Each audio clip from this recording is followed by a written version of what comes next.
Hey, welcome to Squares of the Roundtable Podcast. My name is Jeff Stein, and with me for show number 47 is Ivan Rivera, Mike Boyle. Hey, 47.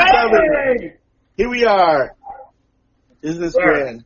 How you doing, Mike? I'm doing all right. Had a rough weekend, but I'm doing okay. I'm glad to be here. Glad to have y'all listening. How are you doing, Ivan? I'm doing good. It's just been a lot of running around. I mean, had I not had to endure the Arctic blast that was the snowfall the other day, God, that was a lot of shit. You know, I mean, especially when you're busy and you got places to go and things to do, and people wet, heavy snow.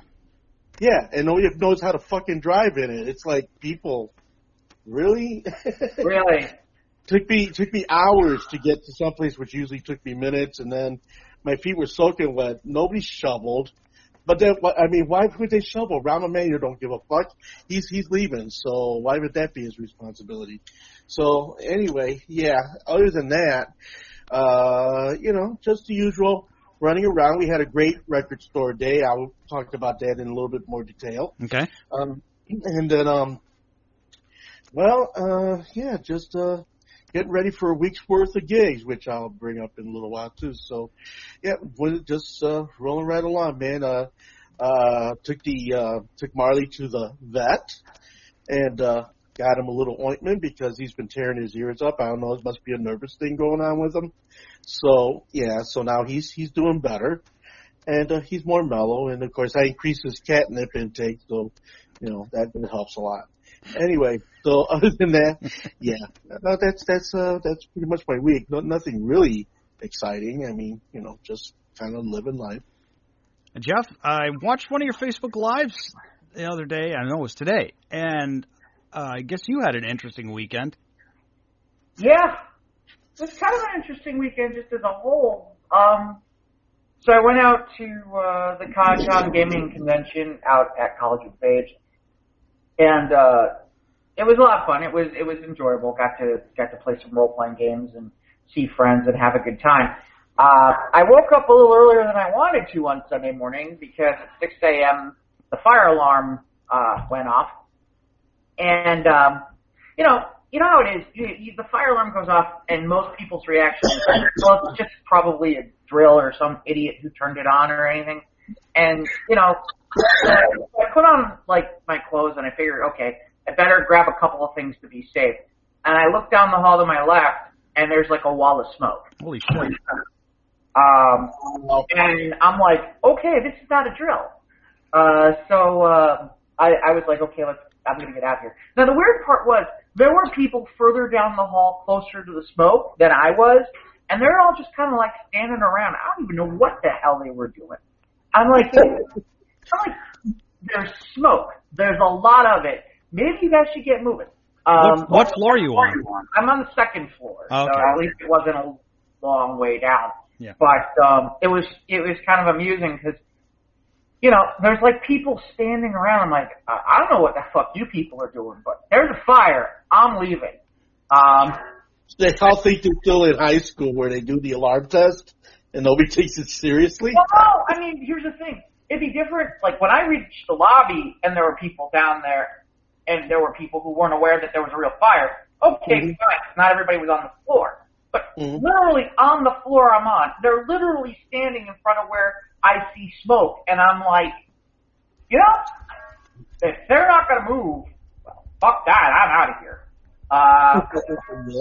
I didn't, and of course, somebody mentioned that there was a real deal fire, and so the manager went up there with, I think, a fire extinguisher or something, and apparently somebody decided it was a good idea to put towel over the heating AC unit, which it wasn't because that was bad, but it was interesting because you really get to watch what people do, and people are just standing around the lobby, and I think they all thought it was just some sort of false alarm. I'm like, no, there was really fire, and they're like, really?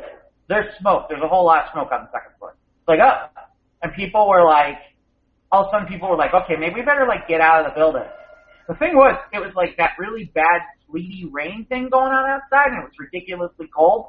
So everybody's like standing outside the building for a minute going, we need to go back in the building. It's too freaking cold out here.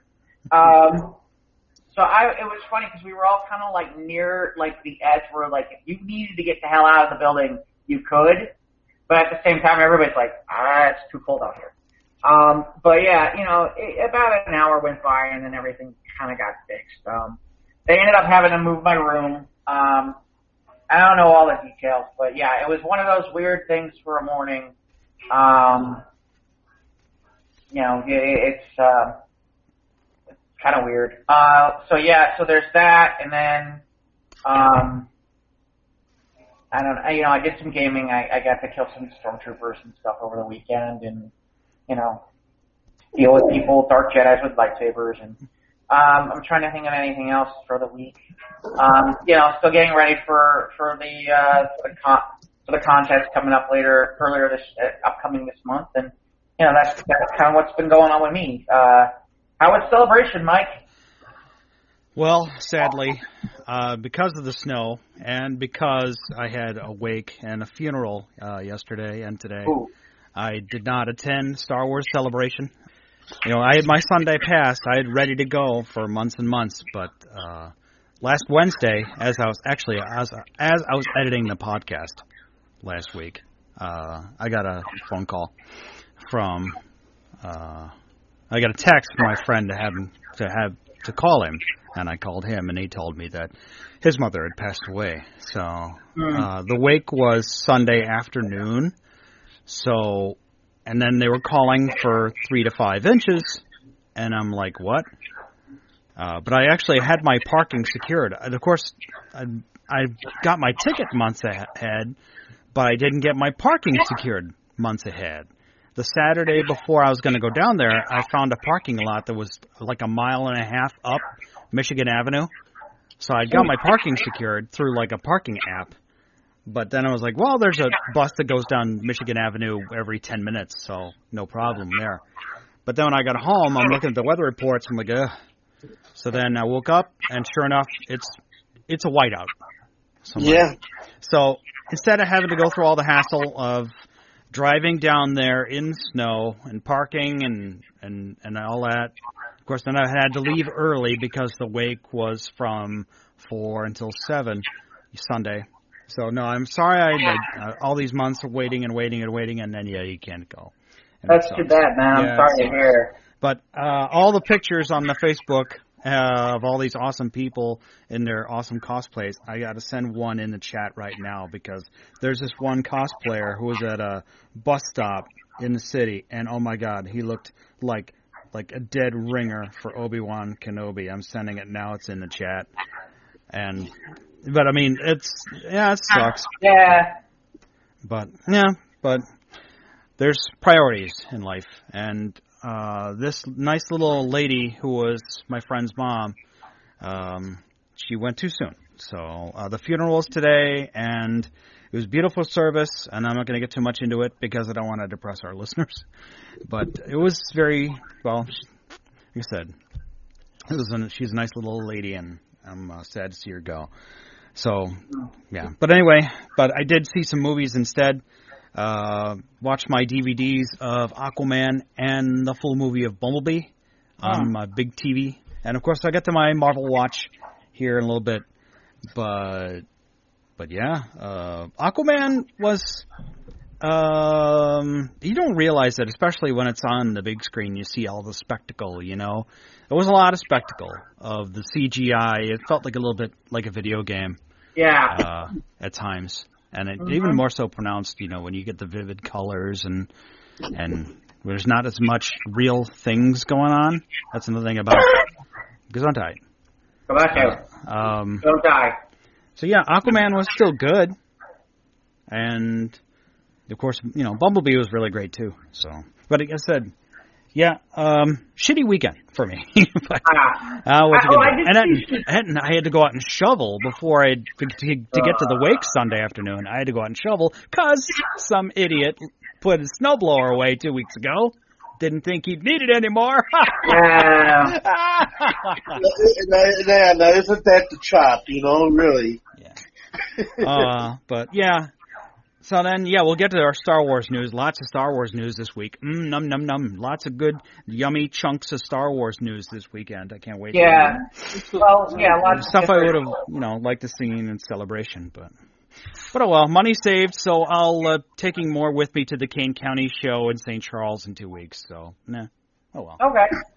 But I'll miss you, Rosalie. But things are good though. And you had a nice weekend with the family and some nice. It was, like I said, a nice service today. But okay. So where do we start off today? I guess the big. I don't know. Ivan, anything you? Oh yeah, Ivan. Well, Ivan, we gave him a brief summary, but I think we can get into Ivan's discussion today of Record Store Day. Okay.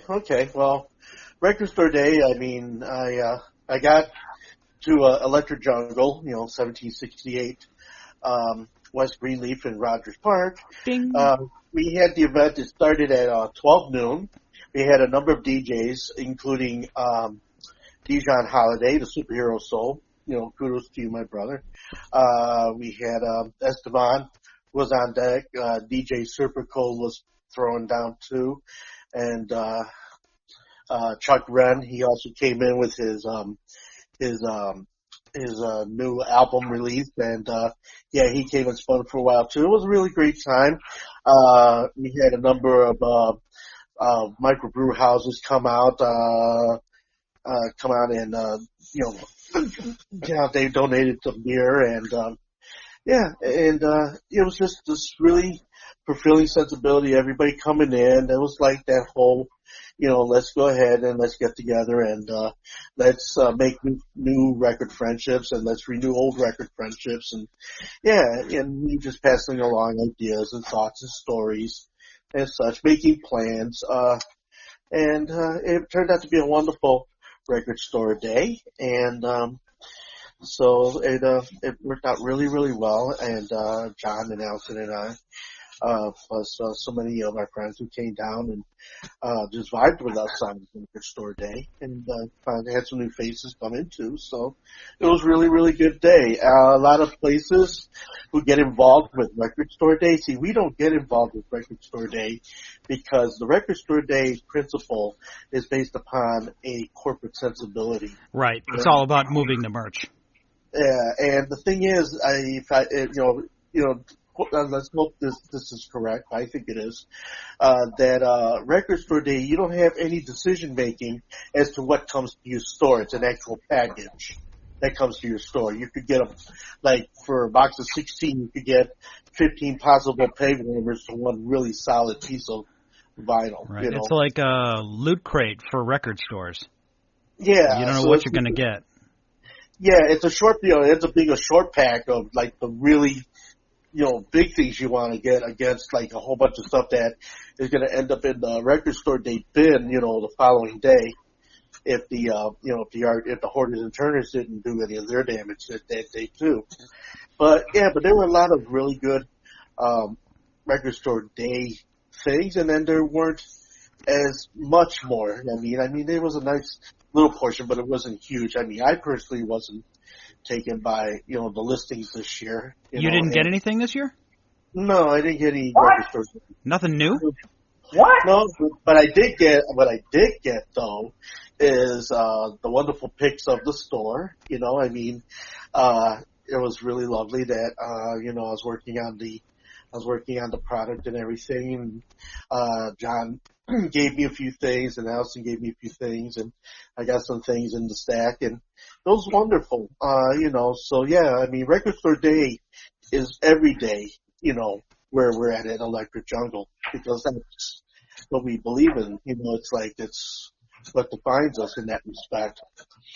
So, and of course, kudos to all the record stores who were involved in Record Store Day. I hope it was a prosperous one, and hope that, it worked out well for your situation, and, there are some that we don't, there are some of us that don't involve ourselves in that, but we don't besmirch anybody that does, it's about the music after all, right?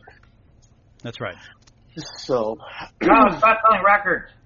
Screw the music. Screw the music. Sell the records. Well, yeah, and record sales are really doing quite well. Speaking of Record Store Day things doing quite well, did you happen to see on the internet the 3-inch Crosley players that look like little mini 1200s? No, turntable? Not that I've been looking. They have. Yeah, they've got, okay, if one of you search it out, you'll see it's a small player, and I guess Josh White of Third Man Press, I guess he's pressing all of these 3-inch discs to go especially for that player. You know. Yeah, I see an article. Okay. I found the article about a miniature 3-inch turntable for Record Store Day.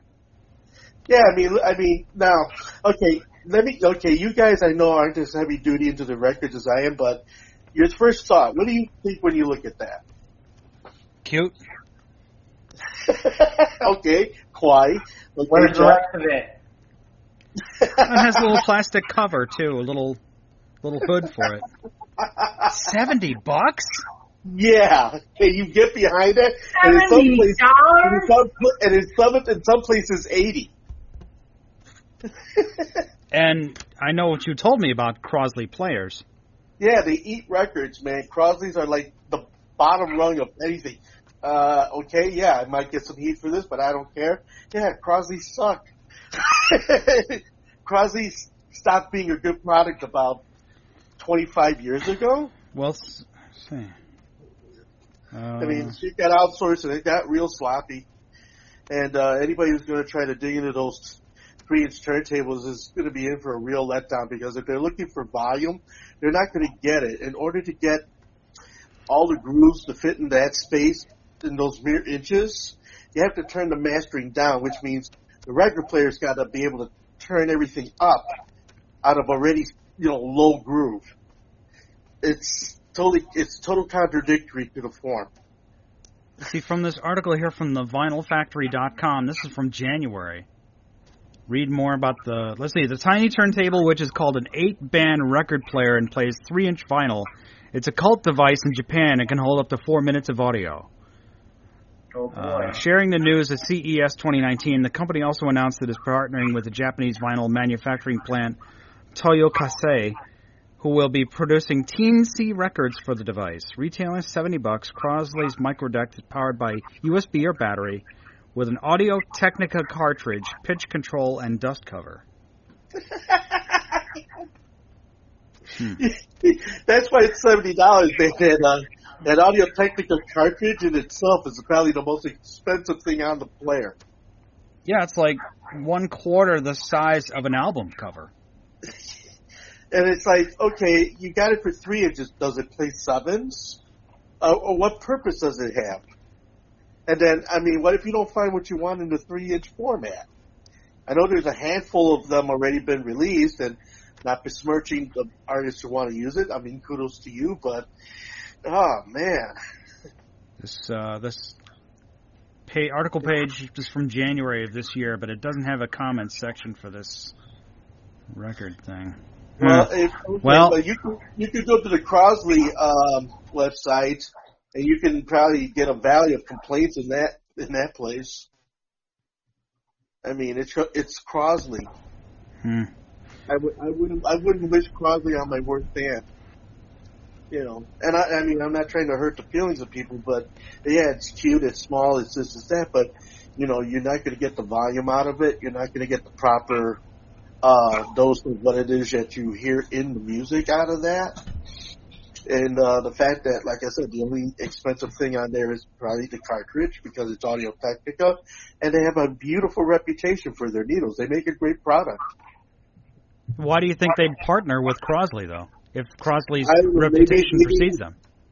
Well, okay, it may be for whatever reason they just figured, okay, it's something new. Let's try to cater to a different market. Let's see how it goes. It might be just a one-shot thing here. Maybe they're just trying to see if it flies. I mean, personally, me myself, I have no purpose for it, and because, I mean, it doesn't serve another size, like a 7-inch record, if I played a 7-inch record, then I might not be quite as put off by it, but it only plays the little 3-inch records. So, and right now I'm sure titles are limited. Remember the 3-inch CDs? Yeah, I remember. Yeah, I have a couple of them. Yeah.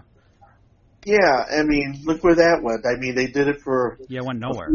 They do it for a few titles and everything, and then, you didn't see them again. It was just like the one-sided 7-inch. Remember, Get the Hit? Yeah, well, those CDs will only be good for like a drawer style or a top feed, like a clamshell kind of CD player. Otherwise, they'd be too small. Like if you have like a feed, like in your dashboard, those things aren't going to come out. You won't be able to grab the edge of it. Yep. So, well, maybe somebody else trying to reinvent the wheel. No, yeah, but if you're going to reinvent the wheel, make it so that way it goes somewhere. So you guys got some of those 3-inch records? No. Oh, good. Because my second question would have been, did you burn them in the parking lot? No, they would have made better clay dust, That'd be just the right diameter for a coaster. Just put one side with that cork material, just kind of stick it on there. Yeah, coaster. There you go. That'd be a good little novelty thing. No, exactly. It's a novelty thing. You figure if you were the president of a corporation, would you like to throw that kind of money out the window? The concept, designing, and everything costing you millions of dollars? No. Like I said, it's just someone trying to maybe not just upset the apple cart, but just trying to say it's time for a new size. We've had the 12-inch. We got the 7-inch. Now we're going to make the 3-inch. Like, yeah, no, you're not. I hate to tell him, but no one's buying it. The 3-inch record was invented back in 1902. That settles it. Then they just have to go back to wax cylinders. What? No. Bring back the wax cylinders, Ivan. There's your mission in life. Oh boy! But something. There's something to be said about wax cylinders, though. Yeah, kinky as hell. Woohoo! But all I'm saying is, there was a college. I think it was California. University of California, Berkeley. They have a studio there, and right now, or at least in the last few years, they've been trying to resurrect the Edison and Columbia cylinders and all the information. They're trying to extract the information to put it to digital. Some really amazing things on those cylinders, and a lot of history. It's good to see that somebody's doing something with the cylinder. Yeah, you're right. So my little cylinder story. There you go. Yeah, so basically all the cylinders are being preserved for that way their inclusion into the Smithsonian. It's just like the Vitaphone project, but that's for another day. Did you get any comic books? No comic books. Did I mention that I got caught up on my Unnatural graphic novel last Just show? Briefly, but have you read them? Yes, I read them, and I'll tell you, the storyline just continues to be more engaging. There's so many twists and turns in the storyline. When you think you got it figured out, you don't got it figured out in no kind of way. And, Leslie and her characters, in the story, they're just, they've got, the writing comes off as something that, you start to feel something for these characters. So yeah, it's really that type of reading. The pictures are very well done, and it's a good story. And I noticed they're not dipping into the nudity as much in this series as I've seen in other graphic novel series. So yeah, so it's it's got some good creative meat on its bones. So it's a good story. Unnatural. Right now, Volume 9 comes out next month. That's right, May 5th. Okay. That's right, yeah. You know, I always have to work on Saturdays, so I always miss Free Comic Book Day. And that's always the first Saturday in May. Mm-hmm. So. Well, Jeff, are you doing that? No, because that's it's funny because the way the weekends are working out,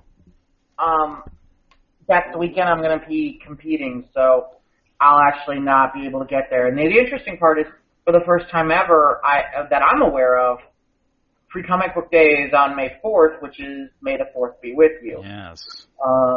So, interesting. I might have to go down to G Comics down the street from my place here, see what's happening on the 4th. May the 4th be with you. Yeah, it's important to patronize your local Patronize your local merchants, man. Yeah. That's right. Well, and for those in the North Shore, I can't not recommend Comics and Skokie. They are phenomenal, and usually they'll have special guests for signings and stuff. And the last time I think I went, Art Balthazar was there, and it was funny because Art is obviously one of the artists who or one of the heads of Comics, and also he does stuff for DC. I think he's doing that new Superman of Smallville book with Franco. And it was funny because he's like, "What do you want me to draw?" And I'm like, I knew Art wanted to draw it. I know it's like he usually gets the same stuff over and over again. So I'm like, "Hey, how about you draw me The Rock?" He's like, "Oh, The Rock!" And he's like doing The Rock's theme the entire time he's drawing it. It was kind of hysterical. He's like, dun, dun, dun, dun. I mean, just the whole way. It was just really funny. But yeah, I know they like to do a lot of stuff, and they'll usually have some special events to it too. So yeah, absolutely. Check out your local store, and I believe you can just Google Free Comic Book Day, and that'll come up if you're not in the local Chicago area. Just in general, you can bring up and find where the nearest participator is to you. So, but yeah. Oh, I did see Shazam, by the way. Yeah, let's have your thoughts on it. Yeah. So, if I'm grading it A to F, I would call it a B. Yeah, sounds about right.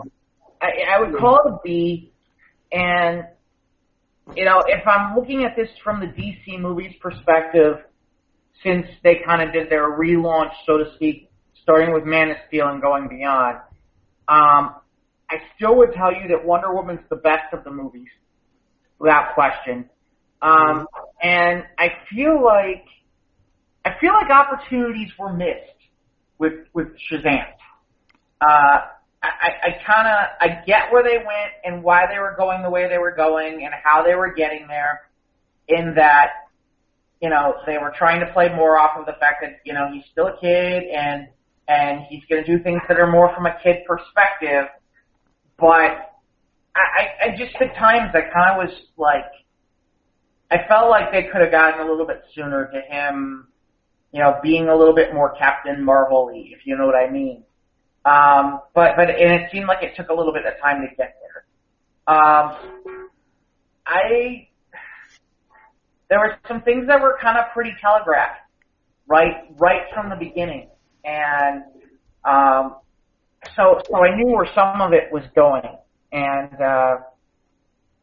like, for example, they get to he gets to the group home, and the guy he's bunking with is named Freddie. And Freddie Freeman is Captain Marvel Jr. And there's a girl named Mary, and, which made it obvious that she was going to be Mary Marvel. Yep. I didn't expect that would happen right away in the first movie, which was kind of a little bit shocking and surprising. But it's really clear that this movie was made to kind of draw kids. At least this one was. And I'm okay with it, but I wanted it to move a little bit faster. I mean, I think this movie definitely was not built for me. And when I say that, I mean for generations that are Gen X or older. I think like this movie was built for the generations below that, who are not as familiar with Captain Marvel or Shazam, so to speak, and then that kind of to me was the thing. Plot was interesting. Since we're talking about it, I caught the Mr. Mind thing right at the beginning. I saw him right at the beginning of the movie, so I had a feeling something was coming with him. I am a little surprised, considering the fact that I know for a fact that they have The Rock under contract to play Black Adam, but I guess they're already thinking 2 movies ahead for that. So I'm a little surprised by that, because I would think you'd want to hit you would want to hit Shazam versus Black Adam as soon as possible, especially if you can put The Rock in your movie. But that's just me. I guess they're starting with they're going to go to Mr. Mind instead. Okay. I don't know. Like I said, I thought it was a good movie. I thought everybody did well in it. I thought everybody played the characters well. I thought they did well at it. I just feel like I wanted more.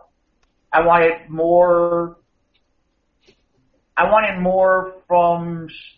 him to be more Shazam-y, and I'm guessing that's really the next movie. I hope I get it. I hope it's not as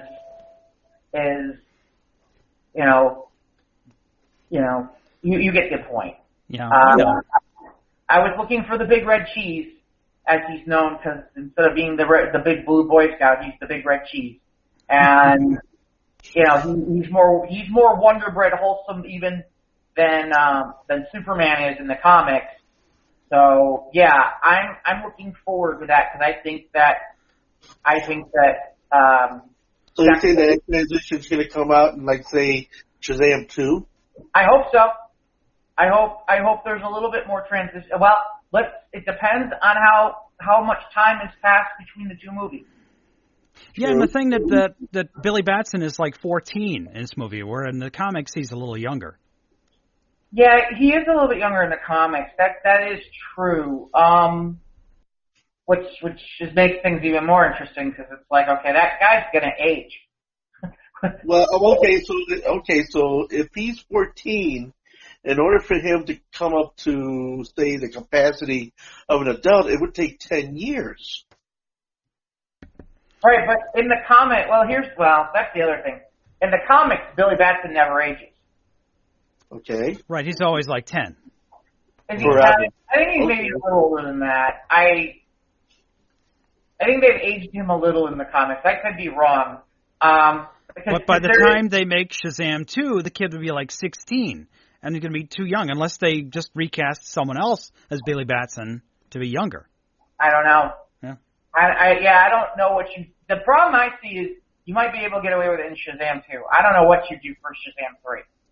Because he's going to be too old. Yeah, it's like Harry Potter. Right. Unless you're going to film them back to back, or you're going to allow him to age, which, in fairness, there's no reason they can't do that in the movies. The movies are not beholden to what the comics do. So that is true. Sure, I guess he could age. If they did it in the movie form, it might make it a little more viable in the stories, would you think?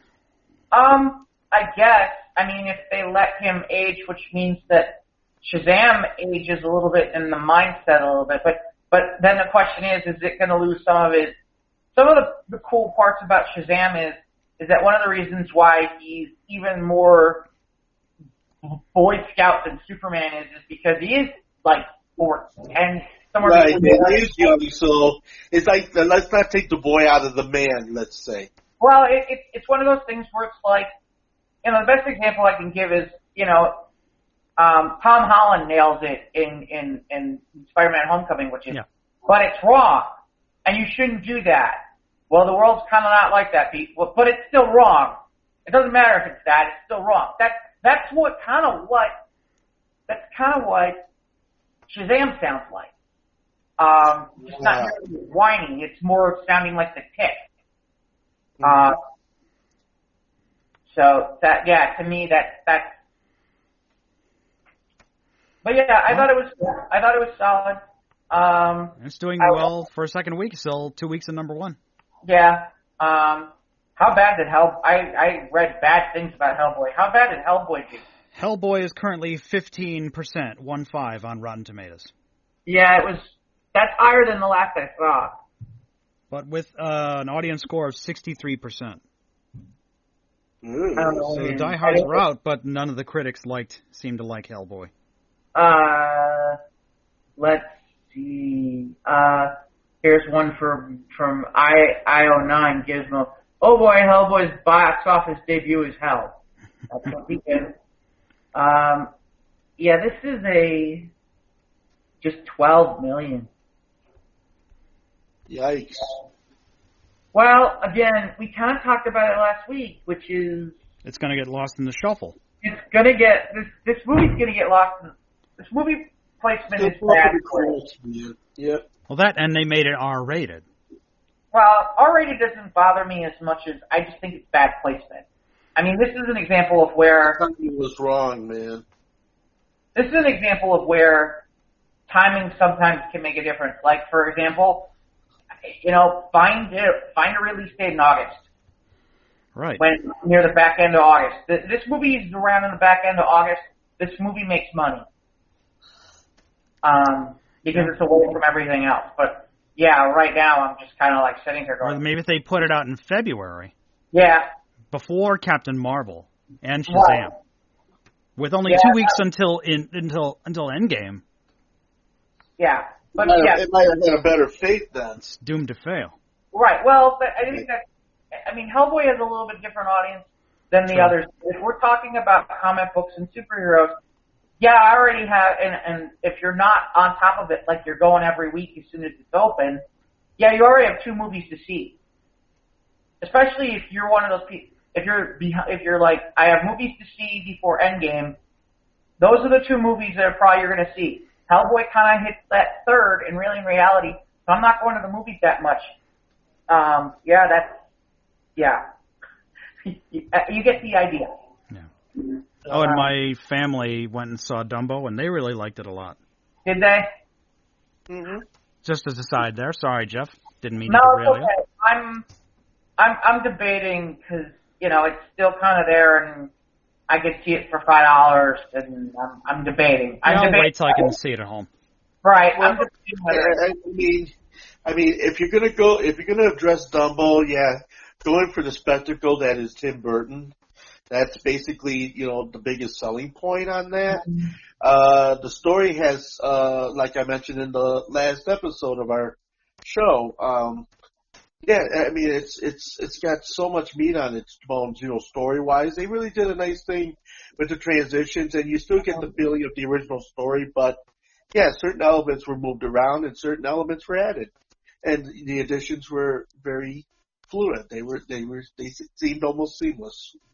So yeah. I can tell you, I'm interested to see how this all goes because that's the first of 3 live actions that they've got coming where they went from cartoon to movie. See, but the thing is with the other movies is that it's like almost frame for frame, shot by shot. No, they shuffled a few things around with Jungle Book. They did change that around. Right, but I mean, I know at some point, because the trailers are both out for this, at some point you're getting Lion King and you're getting Aladdin in this same kind of format. Yeah. And like I said, I'm just curious if this is gonna. I mean, if I had a choice between Lion King and Aladdin, wow, because that's a whole lot of fantasy to try to manufacture, That's no easy feat. But I think because they did so good with Dumbo, with the fluidity of Dumbo flying and everything, I'm more prone to seeing the Lion King than I think I might Aladdin. Well, it's just interesting because it's like they're doing all 3 in a year versus, okay, they did Jungle Book, and then they did a second Jungle Book, and then they did Beauty and the Beast. But they didn't drop them all on top of each other, and this time it seems like they're dropping all 3 practically on top of each other. And I think that might have a lot to do with what's happening up in the corporate offices of Disney. I think, if my memory proves me right, that I think the either vice president or president is actually stepping down from Disney. Yeah.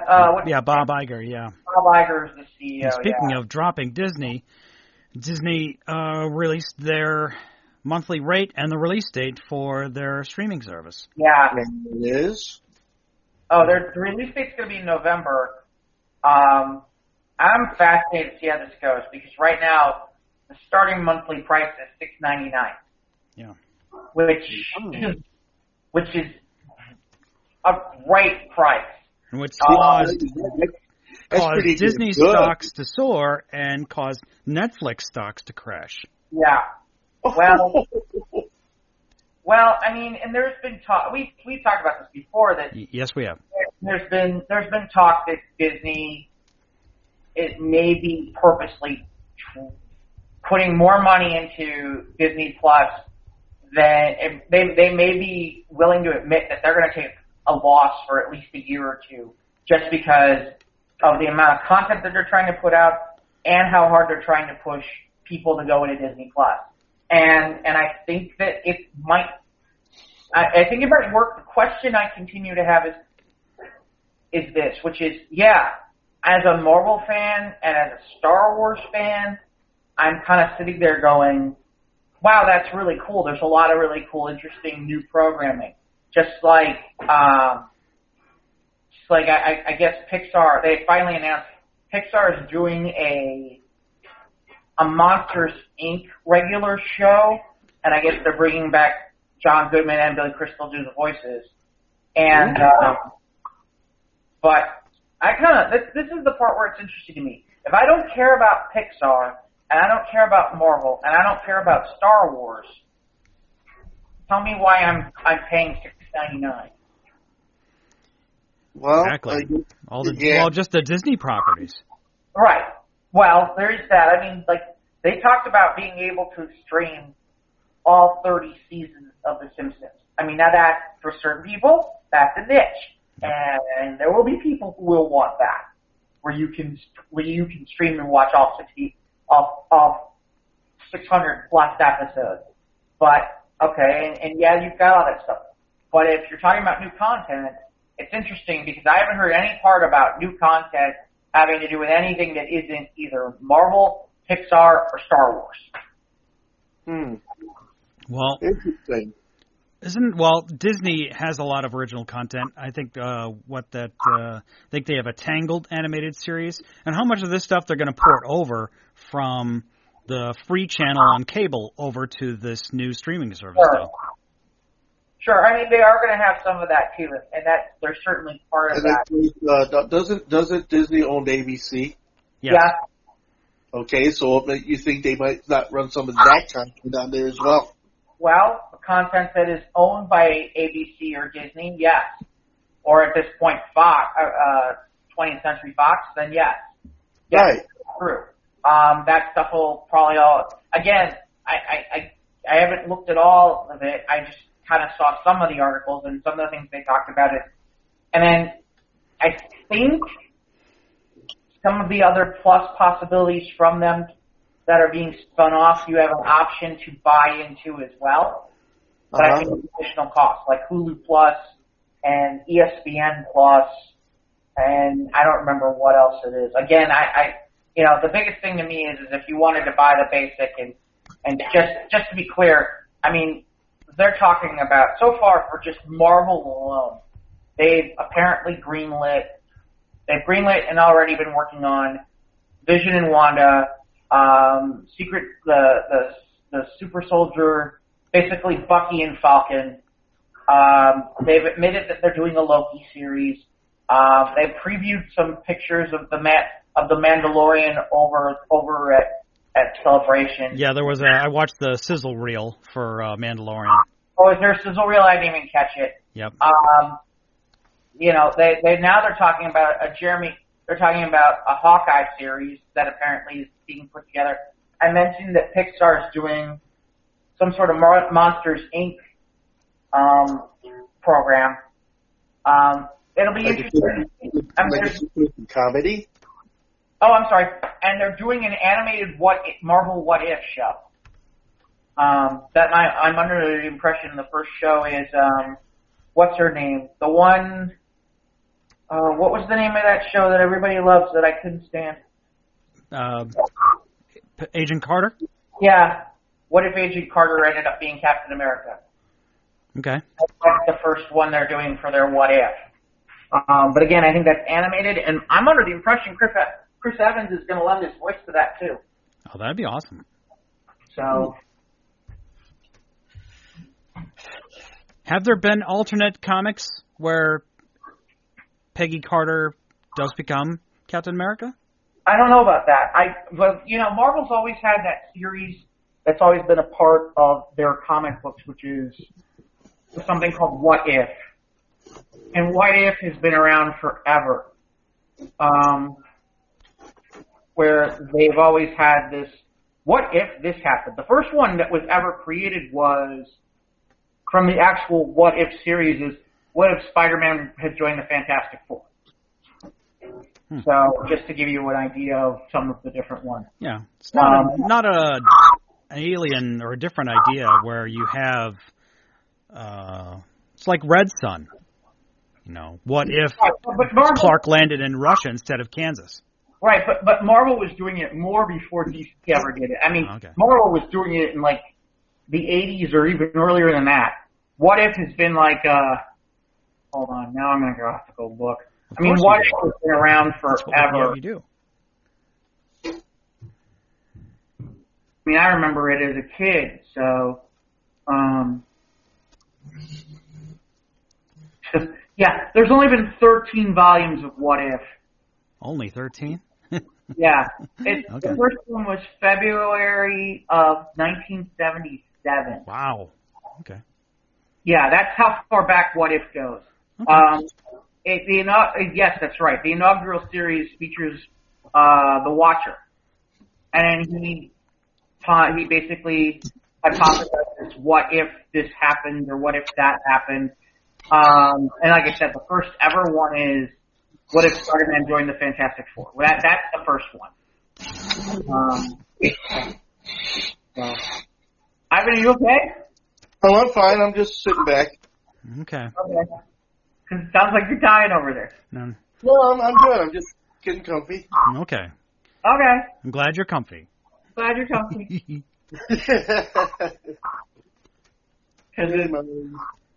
But yeah, so that's What If. But yeah,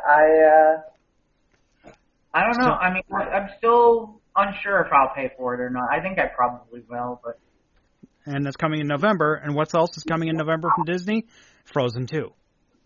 Oh God. No. Ivan, did you watch the episode 9 trailer? The episode 9 trailer? I'll take that as a no. That's a no. That's a gigantic no. No. That was the shot heard around the world. We knew it was coming Friday. Not Ivan. I was busy getting ready for Day. Ivan was doing other things, and that's fine. Mm-hmm. But this Friday at Star Wars Celebration, they released the trailer for apparently the last movie in the Star Wars saga for a while. I guess they're going on hiatus after this movie for a while. Yeah, their idea of hiatus could be a year or two, that's it. Yeah. And in fairness, is it really hiatus if you've got The Mandalorian on Disney+? I'm looking forward to a live-action Star Wars series. Yeah, that's going to be interesting. Yeah, I watched the sizzle reel from Jon Favreau, and apparently it takes place like 5 years after Jedi. So, and this bounty hunter guy on the rim edge of known space. But anyway, yeah, episode 9. Oh my gosh. Yeah, I dug it. Can I? Heard one. Yeah, I'm going to be honest. Okay. I'm in the minority. My reaction is... My reaction was, that's nice. I'm not... I don't know. Maybe I'm too ready for Endgame at the moment or something, but... You're not swooning? No, I'm really not. No, you don't. No motion towards it. Nothing. No. I wasn't swooning, but I think my favorite, for the teaser, was The Force Awakens. Yeah. That's probably like my favorite Star Wars, as far as the newer trailers go. Oh, you were swooning. No, not for this one. No, and you know what? I think the whole Last Jedi thing might have been a part of it. Where after Last Jedi, I was just like, yeah. So you okay with the title? Yeah, I don't get it, and I'm sure we'll find out, and I don't know. My favorite is they confirmed that they confirmed that they're bringing the Emperor back, Emperor Palpatine, because he showed up on stage after the trailer was announced, and Kathleen Kennedy, who's in charge of Lucasfilm, says that was the plan all along, which But he fell down a hole. He fell down a hole, and then the whole Death Star blew up around him.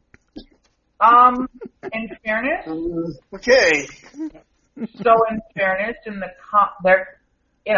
again, this is not canon, but in the comics, his essence is transferred into a clone body. Okay. And that's in what's called Dark Empire, and it's out there from Dark Horse. And that's when that's an interest. By the way, Mike, that's an interesting graphic novel if you can find it, because that's where the Emperor comes back, and for a brief period of time, he turns Luke Skywalker to the dark side. Yeah, that's all part of that, what they call that EU stuff. Yeah, and it's funny because that's now technically not canon anymore. I heard they kind of picked bits and pieces out of the EU for. They are. They're cherry picking out of the EU. Right, they're cherry picking what they want out of it, and that stuff is showing up. Like Admiral Thrawn has showed up. On Rebels, on Rebels, and that's an example. And there's a few other things where, they've had certain things that have. I've been meaning to finish Rebels. I hear it's got real good at the end. I don't know. I haven't watched a lot of the cartoons and whatnot, but The Rise of Skywalker. Okay, I guess there's a part of me where I'm like, there's a part of me that hopes that I'm curious how that's all going to work. I guess I don't know. I kind of trust JJ more than I trusted Ryan Johnson. I don't know. Forgive me. I'm just kind of not. I mean, there were some cool things in the trailer, but at the same time, I'm just like, okay. It's nice to see Lando back. Right. It was nice to see Lando back. And he better call him Chewbacca. How you doing there, Chewbacca? Is that the proper pronunciation? That was the only person who pronounced him that way. Chewbacca? No, everyone called him Chewbacca, but Lando called him Chewbacca. I was waiting for Billy D to be behind the wheel of the Falcon and going, I need some Colt 45. That's right. I'll be there in December. I'll have when those tickets go up for sale. I will be too, and maybe I'll feel differently about it. I would have felt differently about it if they released it after Endgame, and maybe I'd have been like, oh. No, they had to throw the red meat at the fans at Celebration. So. Right, and I get it. I just, maybe there's a part of me too where it's like, okay, Rey jumps over a TIE fighter. Okay, great. And why is that? Kylo glues his helmet back together. Yeah. Yeah, I mean, there's just... I like the helmet. Oh, I like the helmet too. I like I said, I don't know. I mean, I'm looking forward to seeing what they do. Maybe I'll be more excited a little bit later when I see another trailer. But right now, I'm just kind of like, okay. He's not swooning.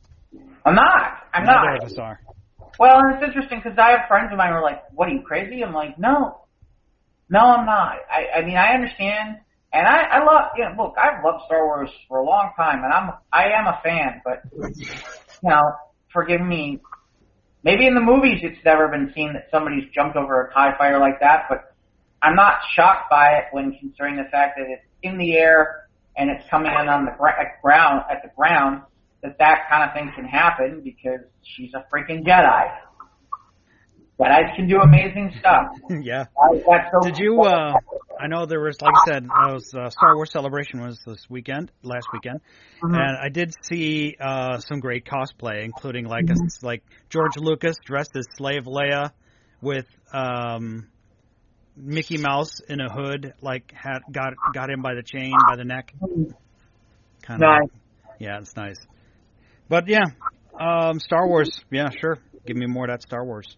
Yeah, it's funny, but there was somebody I know from gaming that was there there was one person I know who was there, and they were totally dressed up as a Jawa. Nice. I mean, their cosplay was pretty good. And then I have another buddy of mine who goes around. There was another person that goes around that he kind of mixes genres. He basically has created he kind of mixed Star Wars with The Hangover. So he does kind of like the Hangover Jedi. Where he's got like the little baby Carlos with him and all that stuff. So he gets around. He's kind of popular with it. Yeah, I feel kind of bad that I didn't get to see, some pictures with some cosplayers, but it's nice that you see the pictures on the internet. But do you know anybody who went to Celebration? I do. Like I said, I just mentioned a couple of them. Yeah, right. But they went as a cosplay? Yeah, and I saw somebody who... Okay, favorite cosplay female. Fire. Say what? I said, favorite cosplay female. Fire. Fire? But, why would you want a female cosplay as Fire?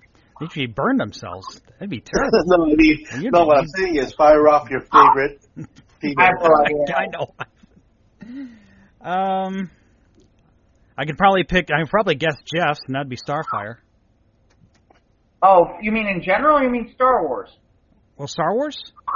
Or in general. Okay. Things. I like Bespin and Leia. Yeah, is that the one you really like? Well, there's some other ones. She's had a couple outfits over the years, But you mean like... I need the iron bikini. Yeah, you mean like Jabba's palace Leia? Yeah. Oh, yeah, I know some people who have gotten their sailing barges in from the Hasbro... there was a $500 3 3/4 scale Jabba sailing barge. And the thing is huge. It's like 6 foot long. But I guess it's highly detailed and is worth all the money, according to them. It's a good display piece. But anyway, getting back to cosplay. Well, just Star Wars in general, I guess there's just that one. But Ahsoka, I guess, would be a good Star Wars cosplay. I guess. I don't know. I just am not. I don't... And we know your thoughts on cosplaying. What about you, Ivan? Me? Well, I mean, I love Ivy Duke, Kitty. I love all the cosplays that she does. Oh, you mean like cosplayer person who does the cosplay? No, I don't have any of those. I don't know any of those. No? No, I'm not familiar with a lot of those. I know other people who are. I'm just not. Yeah, I don't. Okay, well, no, I was just curious. I mean, we're talking cosplayers, and like they had a lot of great ones at the Star Wars Celebration. I saw some clips of it on the news. I mean, I was asking about the tank. That one guy did a tank, and like he built this thing, like spent like $8,000 to build it and brought it for display. Yeah, I saw there was an X-wing and a TIE fighter in there, full size. Ah, that's cool. Yeah, it's very cool. And I guess they did a Lego. Took a bunch of Stormtrooper minifigs and made like a giant head, like an outline. Yeah, I saw that. Yeah. Yeah, I don't... Yeah, it'd have been nice to go, but maybe someday I'll see it again. But you'll see it again. It'll come through. I don't know if it'll be in Chicago again anytime soon. I don't know if it'll be back in Chicago. I'm curious if it'll come back to Chicago that quickly. I have no idea. I doubt within the next 5 or 8 years. I mean, I will say it certainly seemed to get a lot of publicity this year because it was here. Yeah. More than I've heard from when it's at other locations. So, maybe they'll consider it. Yeah. And it is a very central location, too. Well, and it's let's wish for that. I don't know. I feel like I said, it seemed like there was a lot of local media coverage for it. So, and it seemed like there was quite a big buzz outside the city about it being here. So. Yeah, a lot of local coverage too. Yeah. Well, I guess we can get into my Marvel watch then. Yep. Yes, right. Please. Okay. Well, I'm down to 4. These are 2 of the final 4 because this week is the last 2. So this week was Doctor Strange, another Ditko Stan Lee creation, same as Spider-Man. Mm-hmm. And this is only the second time I've seen this movie. I bought the DVD and never watched it until last week. I think I know why. Not anything to do with like the performances. Like Cumberbatch was great. His American accent, it was a little strange. It's strange to see him talk American. That's interesting. But just the operating room stuff was a little cringy for me. It's just like I don't react well to that. I mean, they don't show any like blood and gore or anything, but it was just a little jarring for me. You know, I had a family member who had a medical situation back in 2001, and just seeing the operating room and seeing like a little bit of blood here and there, just kind of, and knowing needles are going into people's heads, just it was a little cringy for me. But that's why War Machine was we talk about how War Machine, I can say it. War Machine was referenced in a phone call to Doctor Strange about the spinal injury of he was flying some experimental armor or something like that, and he was paralyzed below the spine. Of course, I don't know whether he dealt with that or not. We don't know. But obviously he wasn't because, well, at least not in recent history of months. So because he had the accident, I said that was a terrible accident. We see the glass going in, breaking through the windshield and into his hands like I said, it was a little jarring for me. I liked the take on the ancient one. And like I said, a lot of the 3D effects were just kind of trippy, just like how Ant-Man in the quantum realm. Just want to just get your money's worth for that 3D money, because it's really way out there. Like when he's looking at his hand, and his fingers grow hands, and then they grow hands, and then, he's on the shrooms, man. But it was a great line from, I think it's Mordo, the one guy who was like his junior mentor or whatever, was talking to the Ancient One about how you helped me, and this Strange, he's not there yet, but you helped me. And she said, "We never lose our demons. We only learn to live above them." And those are really, that hit me. The words are good words to live by. Especially, we don't let our emotions get to us. We are introduced to Wong, and he plays it totally straight as the keeper of the library. Mm-hmm. And we see he's got no sense of humor, but he cracks that, Strange meets him, and still Strange is not quite there yet. He's not taking it all seriously yet. And he said, "What's your name?" "Wong." He's like, "Wong, just Wong, like Adele." But but the bad guy in this movie, Caecilius, I think that's how you pronounce it, Caecilius, whatever. The bad guy who was in, he's been a bad guy in lots of movies, and he was just a bad guy in this one. He wasn't very exceptional bad guy. And then we only see Dormammu as just the big CGI bad guy in that.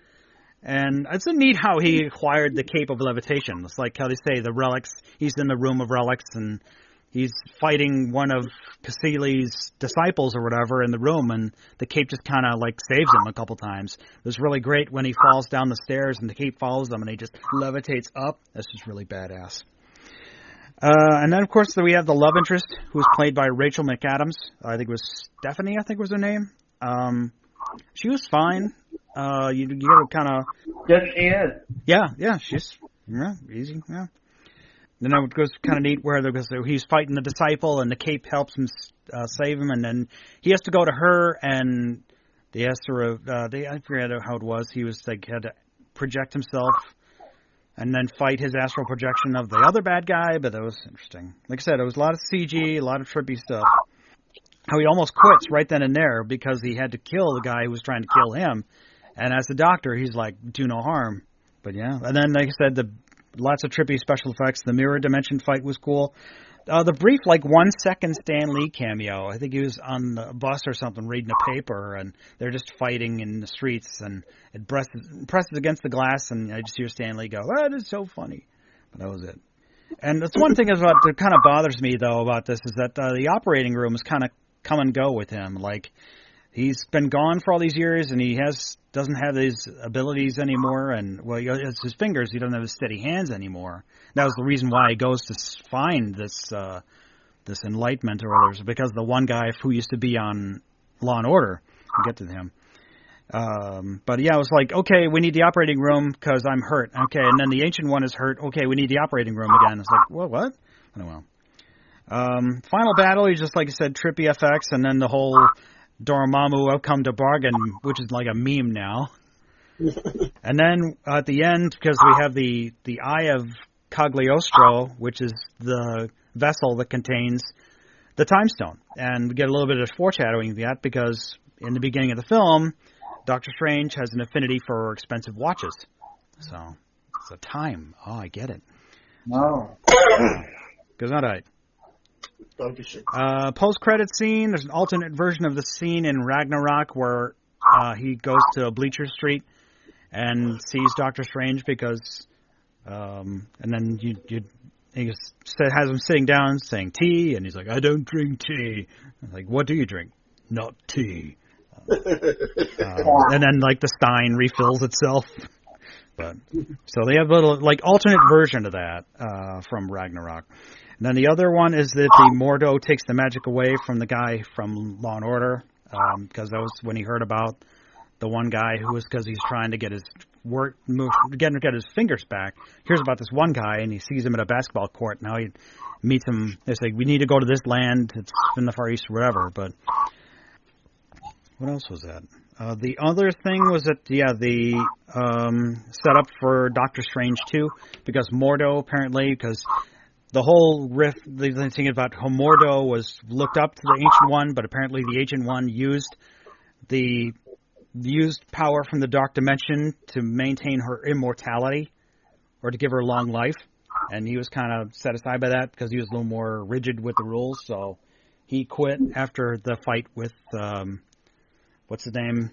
Ulysses, Xerxes, doesn't matter, the bad guy, the Caecilius or whatever, but oh well. But yeah, Doctor Strange, yeah, like I said, it's in my bottom 3, but it was still interesting as a standalone origin story and how Doctor Strange came to be and fits in the MCU. So, but like I said, only having watched it a second time kind of tells you. I wouldn't put this in my bottom 3. No? I wouldn't put this in the bottom 3. I'll tell you that now. It's funny. This one's been getting run on TNT and TBS a lot lately, so it's available out there if you're looking for it on a regular cable channel. Obviously, you got commercials and stuff, but if you've got on demand, you might be able to pull it from there. There'll still probably be some commercials and whatnot. Mordo is one of Strange's big nemesis, and it's kind of interesting because Mordo and Strange kind of have a similar relationship to Sinestro and Hal Jordan. Although I don't think that was purposeful, but it's a similar kind of relationship where, initially they were both together, and then the next thing you know, they go their separate ways. And so, really in reality, you're setting up for Doctor Strange 2 with Mordo probably being the bad guy. I'll say this. I'm really glad that I did not pay for 3D to watch this movie. Yeah, they were pushing it too when it came out. You said, you see it in 3D. Well, and I know why, because with all that mirror dimension stuff, it was trippy. I'll tell you right now, if I had watched this movie in 3D, I would have been like sick. I'd have been sick. I really would have. I would have been like, oh my 3D God. IMAX, yeah, would have been. Yeah. Yeah. Oh, that would have been painful. I'm really glad I did not. Just remember when, was it Honest Trailer said that Doctor Strange is Iron Man on shrooms? Yeah. Okay. Well, when they start doing all the trippy stuff, Yeah. I'm like, I was watching it on the previews, and I'm like, we are so not watching this in 3D. No way. No way. Not without being like in my own personal house and having like a garbage can next to me or something, or you know. The last thing I need is I've been gouging popcorn and drinking soda, and then at some point being like, oh my God.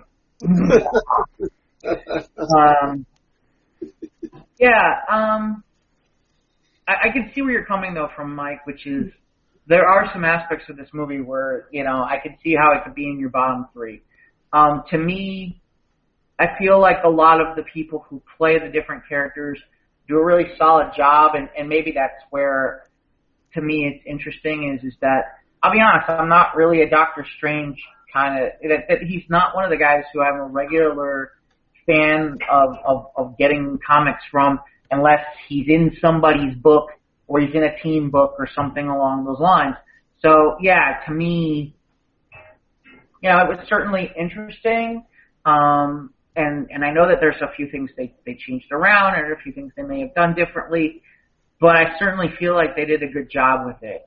I am curious to see how they move forward with him. Because really in reality, to me, Strange kind of reminds me, I'm sure Marvel fans will kill me for this, but I kind of look at Doctor Strange the same way I look at Dr. Fate for the DC Universe, which is there are just certain characters where supposedly they're supposed to be big, important characters that do amazing things like this, and at the same time, maybe it's just I'm not a magic guy. Maybe that's part of it, or mystic guy. You know, maybe that's it.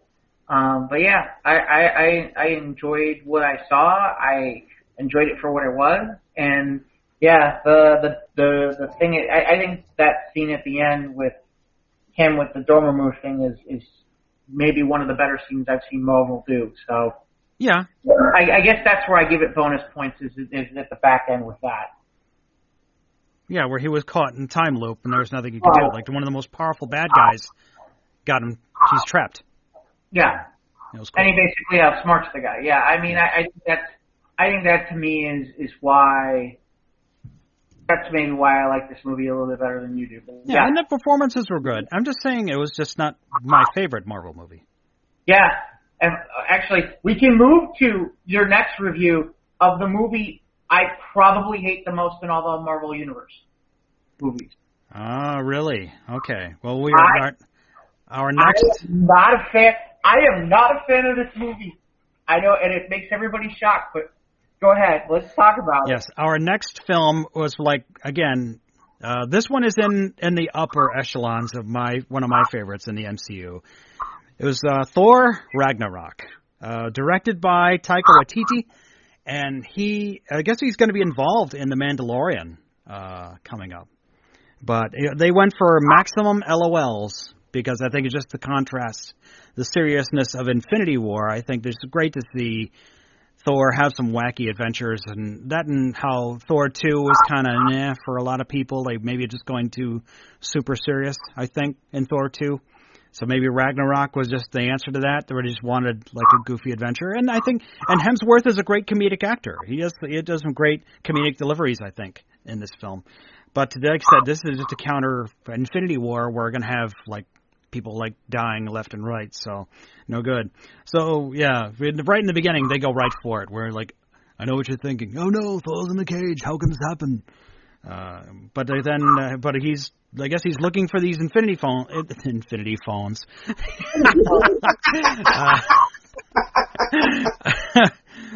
Looking for the Infinity Stones after his vision from Ultron. So that's what he's been up to. That's why he was absent in Civil War. And I guess all the little vignettes they made were like he was like rooming with someone, I guess. In the meanwhile, those were directed by Taika Waititi. So, or like he was going to the office with this one guy, and anyway, but I didn't see any of those. Sounds like it's a fun movie. It was fun. They went for the maximum lulls, but the opening scene, we see him. He's in a cage. Oh no, Thor's in the cage. He's been captured by Surtur, who's another one of Thor's villains in the comics. The best thing about this Surtur is that he's voiced by Clancy Brown, who was famously voicing Lex Luthor on Justice League. It's like, he has a distinctive voice, I cannot die. That's great. And of course, we go right to the Immigrant Song from Led Zeppelin, which I've added to my Marvel playlist on my phone. It's a great song. Yeah, great driving song, to be sure. Oh, yeah. And it fits the whole situation, That's good. You see the hero doing what he does best, and he's swinging his hammer around, taking out bad guys, having a good time. And we get to see briefly as Carl Urban as Scourge. He was a writer of Rohan. He's been in Lord of the Rings. He's Dr. McCoy. He's been in Star Trek. And now he's been immortalized in the MCU as Scourge, where he's just a janitor. But then, of course, we get to the play, and we get a little bit of verbatim lines from Thor, The Dark World, where it's Chris Hemsworth's brother and Matt Damon recreating the scene of Loki's death in Thor 2. And then they have to find, because, Surtur tells Thor that Odin's no longer on Earth, and so Ragnarok is coming, can't stop it. So they go to Earth to find Odin, but he's not there. And then we hear from who else? From bystanders who want a selfie with Thor, saying that, oh, sorry that Jane broke up with you. And that's the last we heard of Jane Foster, so... But he insists that it was a mutual dumping. I dumped her. So then Thor falls in a portal, a strange-looking fiery orange circle that we've seen just recently, and leaves a business card to Bleecker Street, where we see the exchange between Doctor Strange and Thor.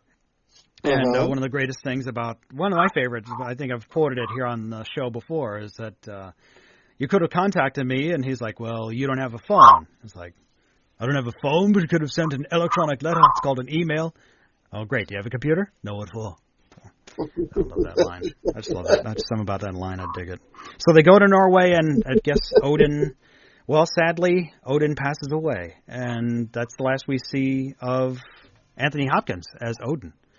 But then we find out, and here comes Hela, played by Kate Blanchett, and oh my God, she is over the top, just great as Hela. I thought it was just fantastic. Hell yeah! And hells yeah, I get it. And like I said, I talked about on the show before, the way she says cosmos, I love it. But it's funny how in Thor 1, when he introduces Thor, Odin that is, Odin introduces Thor as his firstborn, and he said it was such great drama and great effect, but it was a lie. His firstborn was Hela, and who he imprisoned, and now she's out, and we're doomed. So he's mad as fuck. Yeah. So Thor and Loki in a panic says, "Send us back," and that's how Hela gets to Asgard, and Thor and Loki make it to Sakaar, ruled by Jeff Goldblum, and he is just Jeff Goldblum. He is Goldbluming all over the place in this. And, yeah. Then, of course, we see Tessa Thompson as Valkyrie. Great performance. I loved her in Creed, and she's a great choice for this role. The Willy Wonka theme, where we say, "You're about to meet the Grand Master," and you hear Pure Imagination by Willy Wonka as he's floating through space in the chair, and he's like, "Oh, what is going on here?" But it's strange, man. And then, of course, we get to meet lots of great character moments in this film, too. We get to meet Korg, who is played by, Taika Waititi. And he's the famous, "Hey, man." And we learn the true history of Asgard, apparently, that it was just... Odin was not a benevolent king to begin with, and he used Hela as his enforcer to create all kinds of despair. And how do you think we got this golden castle here? So it was very sad. Then of course they go into the vault, and she pushes the Infinity Gauntlet off the Stan's fake, which I think, if I'm not mistaken, the Infinity Gauntlet was seen in Thor 1. We get a brief look at the Vault of Treasures, I think, where we find the casket where Loki discovers he's a frost giant. I think the Infinity Gauntlet is seen, but they address that issue. And then perhaps one of my favorite Stan Lee cameos, because if they have to prep Thor for this great gladiator match, because if you defeat my champion, your freedom, you win. So they take him to processing and they cut his hair. If anybody is going to cut off his hair, it'd be Stan Lee. So that's one of my favorite Stan Lee cameos as well. And then, of course, we find out that his champion is the Hulk. And another the famous line from the trailer, we know each other. He's a friend from work. And finally, we hear Hulk talk. I mean, I don't think he spoke a word in Ultron. He said the one line in Avengers, but yeah, and he's like, "Hey, so much has happened, Banner. Oh, we can't wait let's get out of here." And he's like, "Banner, hey, Banner," and he says, "No Banner, only Hulk," and it goes from there. So, But anyway, so they have their fight, and then Thor talks to Heimdall, who is like rounding up all the helpless civilians in Asgard, while Hela's busy killing all of Thor's friends and all the soldiers in Asgard. But she needs an army, so she awakens the undead to create an army with the eternal flame. But so we know, like, Thor knows how serious this issue is with Hela. So he plans to get out, but but first he has to see naked Hulk. Like, Hulk in a hot tub, and then he just, like, points, "Where's the Quinjet?" And he gets up, and, it's naked. It's in my brain now. And then we see the Quinjet, and then Hulk finally reverts back to Bruce Banner, who's apparently been the Hulk since they left Sokovia it was 2 years ago now, so. And we got the great line, "I prefer you, both of you. First of all, you're like, Banner, Hulk's all smash, smash, but I prefer you." They did that for both, I know. Banner's been, Banner's friend. And I was like, "Oh, he's all the science. I prefer you." But, he said that this, that's where the sun getting real low, sun's going down. He's like, "Why do you keep saying that?" They said lots of great moments, lots of great little comedic exchanges. And we get a little seriousness between Thor and Loki in the elevator, where Loki says, "I think I'm going to stay here in Sakaar." And he's like, I wouldn't. I think you'd do great here. You're you, and this place is great for you. But we learn that, of course, Loki betrays Thor, but this time, Thor's ready because he knows who Loki is. So then he escapes with Banner and Valkyrie, because Valkyrie, we know why Valkyrie had left Asgard after that battle, because she lost her friend to Hela, and decided to just drink and just earn money for Grandmaster, bringing people to challenge his champions. They go back to Asgard, and they do the rescue thing, and Korg brings that ship to Asgard to bring all their buddies back. And they escape, and Thor realizes it's not about stopping Ragnarok, it's about causing Ragnarok. So he tells Loki to put Surtur's skull, who he had vanquished in the beginning of the film, put it in the eternal flame, but, of course, Loki makes a little stop beforewards to grab the Tesseract, because he can't help himself.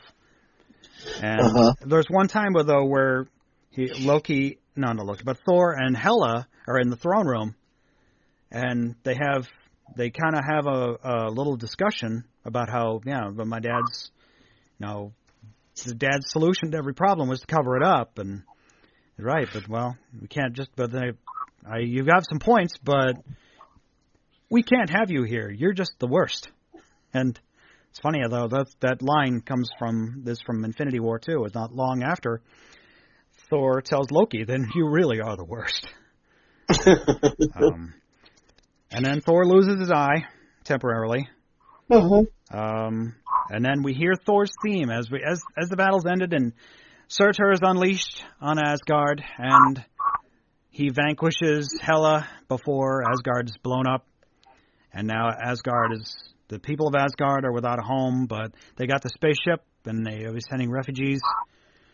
And we hear Thor's theme from the first movie as he's taking a seat on the throne on the spaceship, leading out the big window with Heimdall and Hulk and Korg and Valkyrie and Banner. Hulk. Now the post-credit sequences is that you've got everything, a little bit of nice little exchange between Thor and Loki again, where it's like, maybe I shouldn't go to Earth, but that's all going to work out. And all of a sudden, here comes this big-ass spaceship, and they're like, uh-oh. And we know who that is. And then the other post-credit is just Jeff Goldblum. He's Goldbluming it up again, where he's just like, okay, well, that was a great revolution, so congratulations, pat on the back, everybody. Yeah, so I guess it's a tie. So, and then the final title is that there's, in the text at the end, is that Thor will return in Avengers Infinity War. And that curtain, scene, end, so that's pretty much leads directly up to it. So I got two left. First, I will be watching Ant-Man and the Wasp, and then I'll watch Infinity War before I go see Endgame. So, Thor, Ragnarok, they were going for maximum, the most LOLs, I think, in one of the Marvel films. Yeah, I guess that's where my problem with it is. After a while, it was like, okay. Too lighthearted? I don't know. Just after a while, I got bored. I mean, I'm sitting in the movie going, when does this movie end? And that's rare. I mean, I had friends of mine who thought I was crazy because, honestly, I thought Justice League was better than that at the time. Really? And I'm going to get killed by anybody who listens to the show for that one. But in fairness, I did. I mean, there were certainly some really interesting pieces, and I think that's part of it. Is there was a lot of interesting pieces here and some really cool opportunities for some really, really interesting movie, and instead it turned into one of those comedy buddy cop movie kind of things. And I'm like, you don't, dude, you got Thor and Hulk. You don't need to do that. You don't need to do that at all.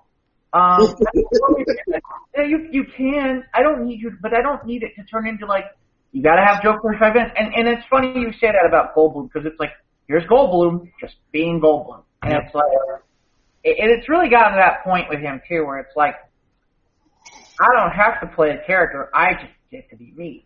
I mean, it's just like Christopher Walken. I am a character. Yeah. I mean, it's great that he's got to that point, but I don't know that we needed that for a Marvel movie. But that's just me. You were just hoping for something else. Okay, so let me give you perspective.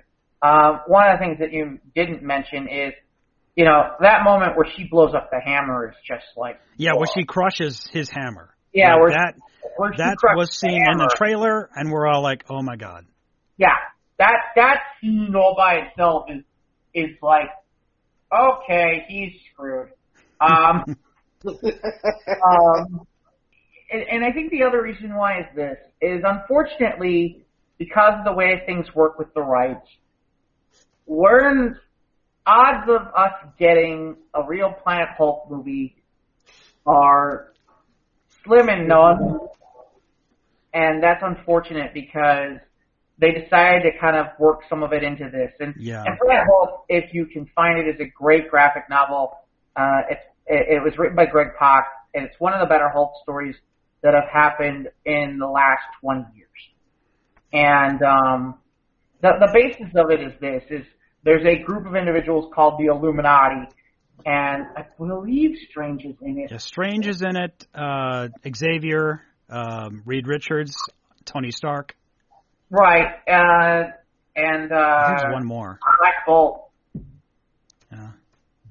I'll double check it here again, but they decide in the comics that it's time that they need the Hulk not to be on Earth anymore. And so yeah, they decided it's Bennett came up with this. So there are I'm trying to think if Yeah, you're right. It was Black Bolt along with Namor. Is it Namor? That's who it is. Yeah, so it's Mr. Fantastic, Iron Man, Namor, Black Bolt, Professor X, Black Panther, and Doctor Strange. And they decided that they have to be, that they talk, I guess, they keep, they're kind of there as kind of an Overwatch kind of thing. So they decide at some point that they need to send the Hulk away. And, so they put him in a rocket and they send him,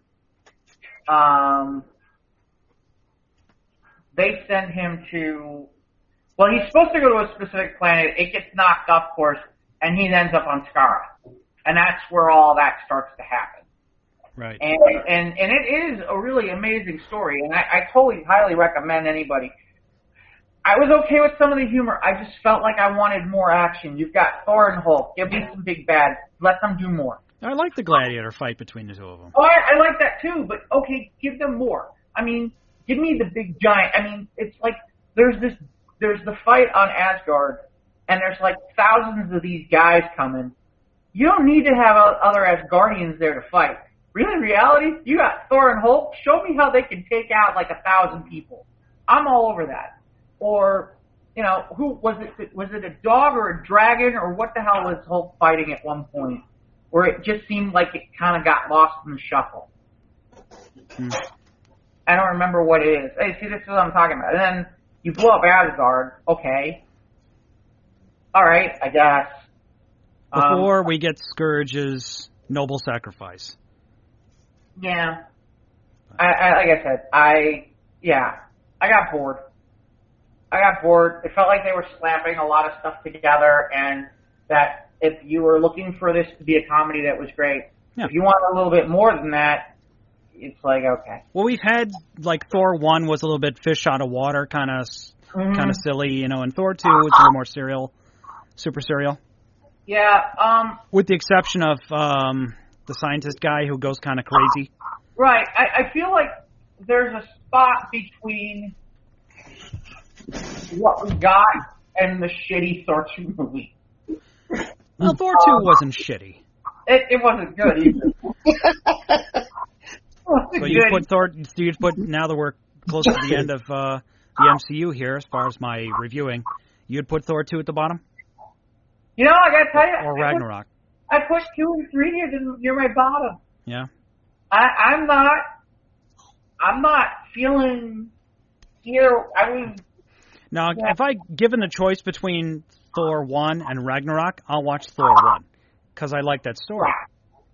Right. Thor 1 is the first Thor movie is good. Yes. The next 2 are like, ugh. I don't know. I'm just not a fan.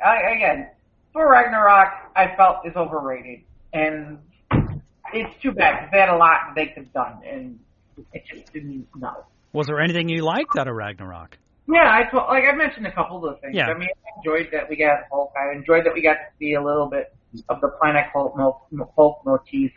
I certainly liked the two characters together, and I thought the thing with the hammer was cool. There's certainly some aspects of it that are cool, but like I said, somewhere at one point in the movie, I'm literally like, oh my god, when is this ending? Wow, you were tapping out. Wow. I was just like, enough. Wow. I'm like, this this just isn't doing it for me. So yeah, fair enough. I've had no inkling to want to see that movie again. So. For me, it was just a breath of fresh air, and like I said, we know what's coming. We know there's some shit going down soon. So let's have some fun while we're at it before we're at this ride. So yeah, that's just how I saw it, and that's just a fun film. So yeah, really. Like I said, no. So next week is Ant-Man and the Wasp, and then Infinity War, and I'm done. Yeah, well, you're done just fine. This is fun. I'm glad I'm taking this 2 weeks at a time, or 2 movies per week, and not like crazy binging. Yeah. Yeah. I mean, you're not going to go for the 59-hour thing at the AMC to see? No. There should be an over-under on whether or not somebody can make it through all those movies without their bladder. People are going to die doing this. I know. People be careful, man. I still need a strategy on what I'm going to do for.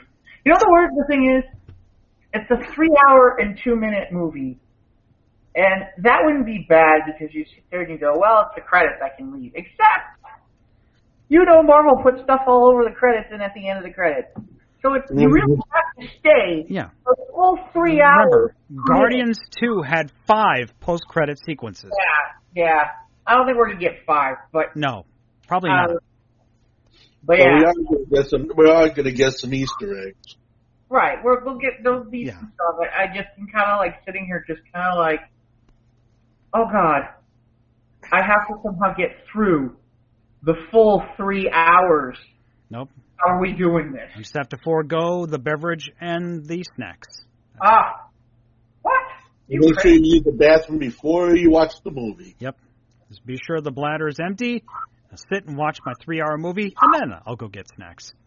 And probably go cry in a corner somewhere. I'm beginning to think the strategy might be not to drink anything for the first hour of the movie.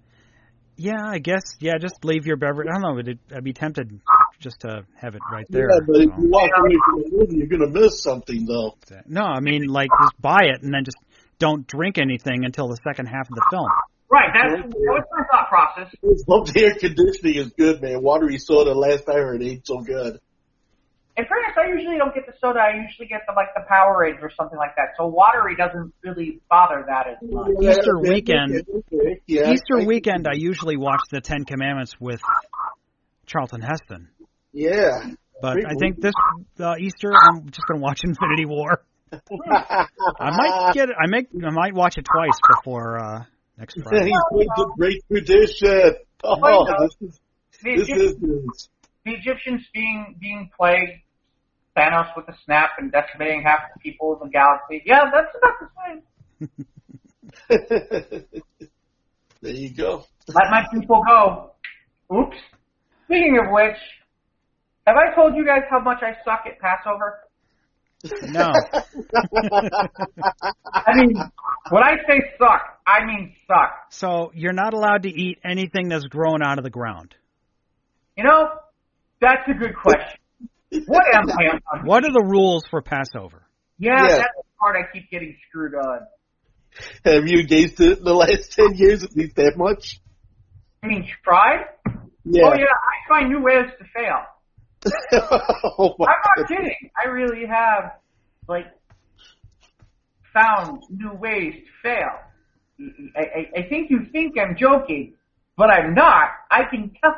There's some real doozies. Let's see. What foods are kosher for Passover? What foods are forbidden for Passover?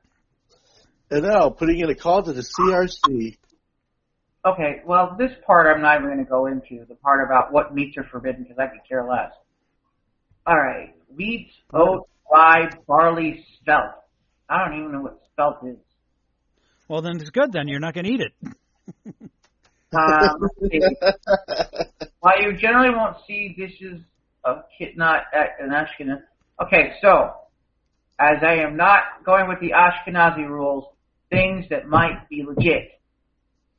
Rice, corn, millet, dried beans and lentils, peas, green beans, soybeans, peanuts, sesame seeds, poppy seeds, and mustard? Shit, I never knew mustard was on this list before. Fuck, I really have been screwing up. Okay, I mean, when I say screwing up, let me give you perspective, boys. Okay? 2 years ago, I was 4 hours from making it all 7 days. Passover? I thought Passover's only like 3 days. No, it's a week. It's a week? Oh, man. Oh, it's a week. See, it's just like Hanukkah? No, it's not like Hanukkah. I'm saying it's as long as Hanukkah. Hanukkah's 8, dude. Holiday. So there's one more. All right. I'm not Jewish. No, on this holiday, all you get is matzah and matzah. Can you put something on the matzos? Yes. What can you put on the matzos? Can you put peanut butter on the matzos? Yes, I can.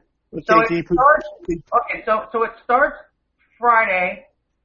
It starts the evening of Friday, April 27th.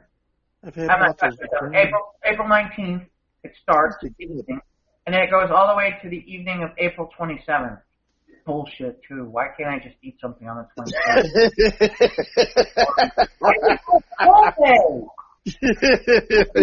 Start.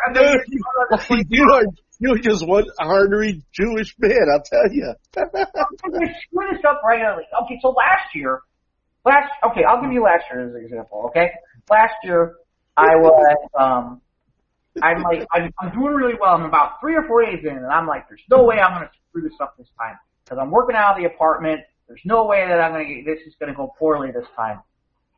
So it was really funny. I'm driving through the drive-through over at Culver's, which is the place for the custard. Oh my God. And I'm sitting there, and I say to them, I'm sitting there, and I can't remember what I was looking at going, okay, now make sure you don't get this, this, or this, because you can't have those things because there's bread, or there's bread in there. And I don't know why, but out of nowhere, for some strange reason, my brain decided to take a vacation. I ordered a concrete mixer that included cookie dough. That included cookie dough. Well. And it gets better. At no point did I remember this problem until after I was done eating said. Oh, you forgot you weren't supposed to eat that. At which point my brain went through the items in it, and so there was the wait. You idiot!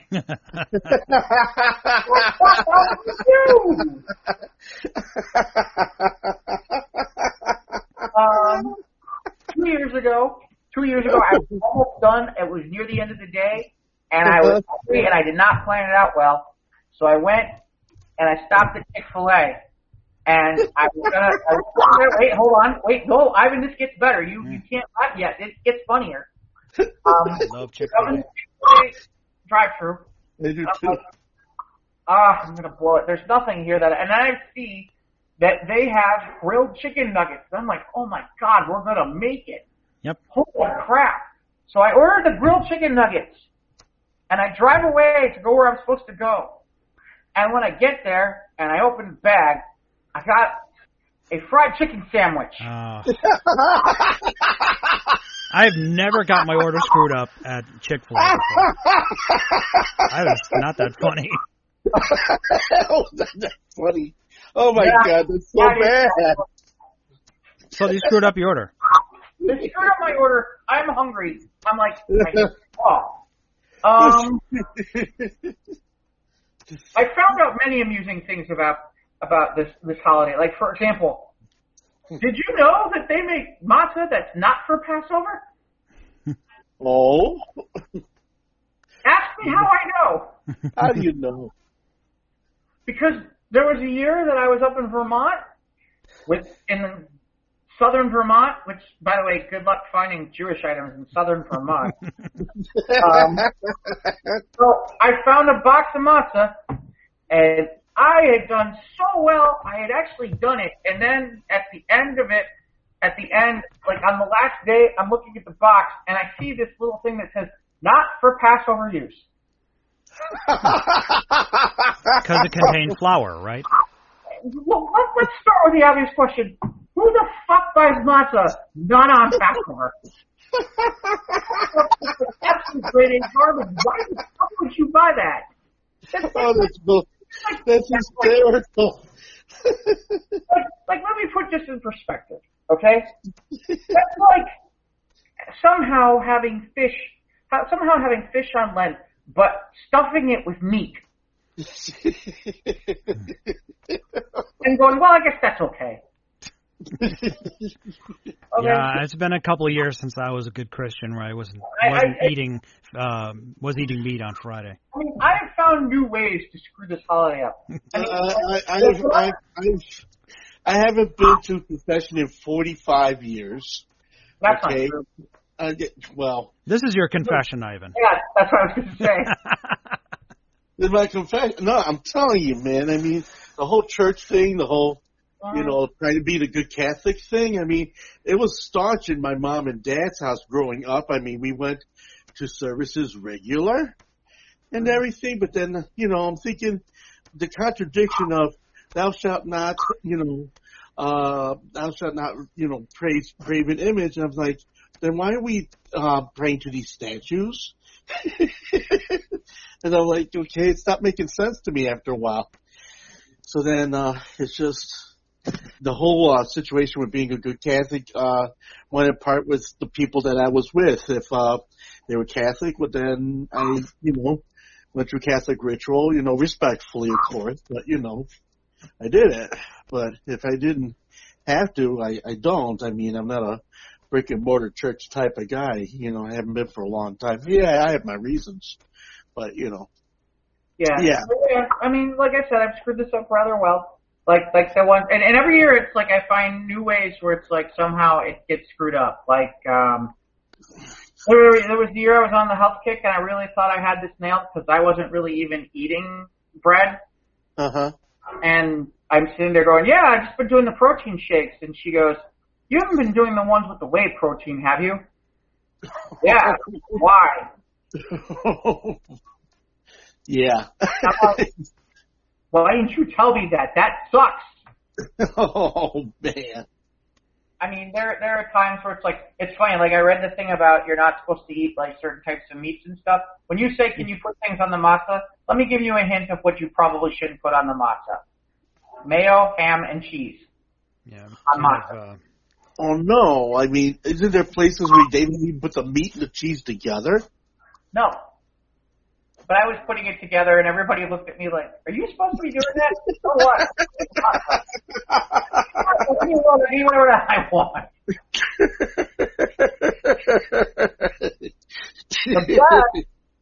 The best is the all-time best is the shortest time it ever took for me to lose, which was we're at Passover Seder at my aunt's, and it's when my grandma.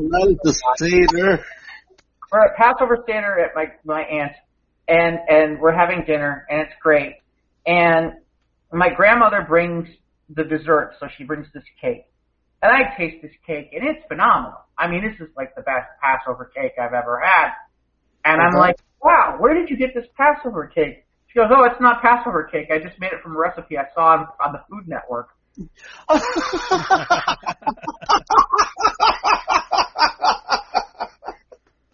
The look on my aunt and my mom's face was priceless. I actually looked, and my favorite was, well, I guess I'm done for the year. And my mother goes, oh, no, you're not. Your mom was going to give you an issue with that, man. I'll never forget that one. And then there was the year you'll enjoy this. Then there was the year I was down in my first year in Indy. There was a friend of my aunt's who invited me for Passover dinner. And I'm sitting there talking to my mom the next day, and I go, yeah, it was really nice. It was great. She didn't really have appetizers, but we had chips and salsa. Okay, and she says to me, she goes, my mom's like, what did you have again? I had chips and, oh shit. It's easy for us. We just have the Lent on Fridays, but oh my God. I don't think I've honored Lent in years. I gave up Lent for Lent. I guess, I mean, okay, no disrespect to the religion and all that, but yeah, I don't think about it. Is that bad of me? It's all right, dude. We still love you. I don't know what's worse. You don't think about it, or I try and I fail miserably. Yeah. By the way, for both of you, if you feel like it, I don't think it's available to everybody in humanity. But if you go and search hashtag Passover epic fail, you will find all my little notations. I'll check that out. Like time where the one person goes at me, he goes, "What are you eating? Oatmeal." What? It's not bread. It's oatmeal. Speaking of epic fails, I think it's that time. Yeah. I figured I'd end on this. I thought it would be funny for That'd you be guys. good. Yeah. Right. Jeff, It's that time again. why don't you tell us what time it is? It's time for News of the Swear. All right, you want me to go first or you want to go? You go ahead, man. Okay, this one actually is from the one and only Mike Boyle. Yo? Yeah. Oh, good. This one's a Mike Boyle story. Yeah, I'm a contributor. I'm contributing to the show. Yes, Yeah. you write to the show. I'm somebody. Would you, the question is, would you get a pizza shop logo tattooed for free food? These Des Moines, Iowa residents did. What? Tattooed the logo of the pizza shop on their body. They offered this, and they were offering free pizza. By 7:30 p.m. they had on that Saturday night, they had 65 people and had a tattoo of Blaze Pizza logo in exchange for as many as 48 free pizzas. Wow. Inc. artists stationed themselves at the shop's mobile unit parked outside Blaze, inking the popular orange and black pizza logo on whoever decided to pop in between 10:30 a.m. and 10 p.m. 10:30 a.m. and 10:30 p.m. 10 o'clock p.m. The $40 flame tattoo comes with 24 free pizzas. Nice. And $65 and a $65 Blaze name logo comes with 40 free pizzas as part of the promotion. They equate to about $200 to $400 in free pies. The operating owner of it in Nebraska and Iowa remembered that the founder of the company once said she wanted a tattoo-worthy brand, so they did. So apparently this is okay. Well, this better be some seriously good pizza. I don't think I'd have done that. 24 free pizzas. It better be good pizza. Yeah. Well, yeah, it better be good pizza if I'm going to go get a permanent. It doesn't say in the article, but how big does this tattoo have to be on your person? Here's a better question. How long is the offer good for? Is that lifetime? Yeah. Is that 24 to 48 pieces lifetime? No. Because if there's a time frame, that's a lot of pizza at a very short amount of time. Well, if you get a pizza a year, that's 24 years. One a month. That's good for 2 years. One pizza. It's good for 2 years, right? Well, yeah, depending on... I guess maybe they got your name on a list or something, and they got to check a box, and you got 22 more free pizzas to go, man. Yeah. Wow. I'll tell you right now, Super Bowl party would be easy peasy. Yeah, man. So. I have a dear friend of mine. He's got a I don't know. I think Da Vinci. He drew it, the anatomy. Okay. Well, he took the outside of this design of the anatomy, and he put a slice of pizza in there. Nice. Yeah, he did it, and so I'm thinking he would have. I know if anybody would have done it, my friend Drew would have did it. All right. He loves that pizza. As I love my brother. Mm-hmm. So anyway, pizza for 24 pizzas for a tattoo. Well, yeah, but if you do the $65 version of it, then the $65 version of the tattoo, you get 48. Yeah. Wow. I guess there's two sizes, I guess. The larger tattoo and the smaller one, I guess. Yeah, size matters. Oh, yeah. I guess I do that. A Tennessee woman was arrested after police pulled her over driving in the slow lane in an electric scooter that she took from a Walmart.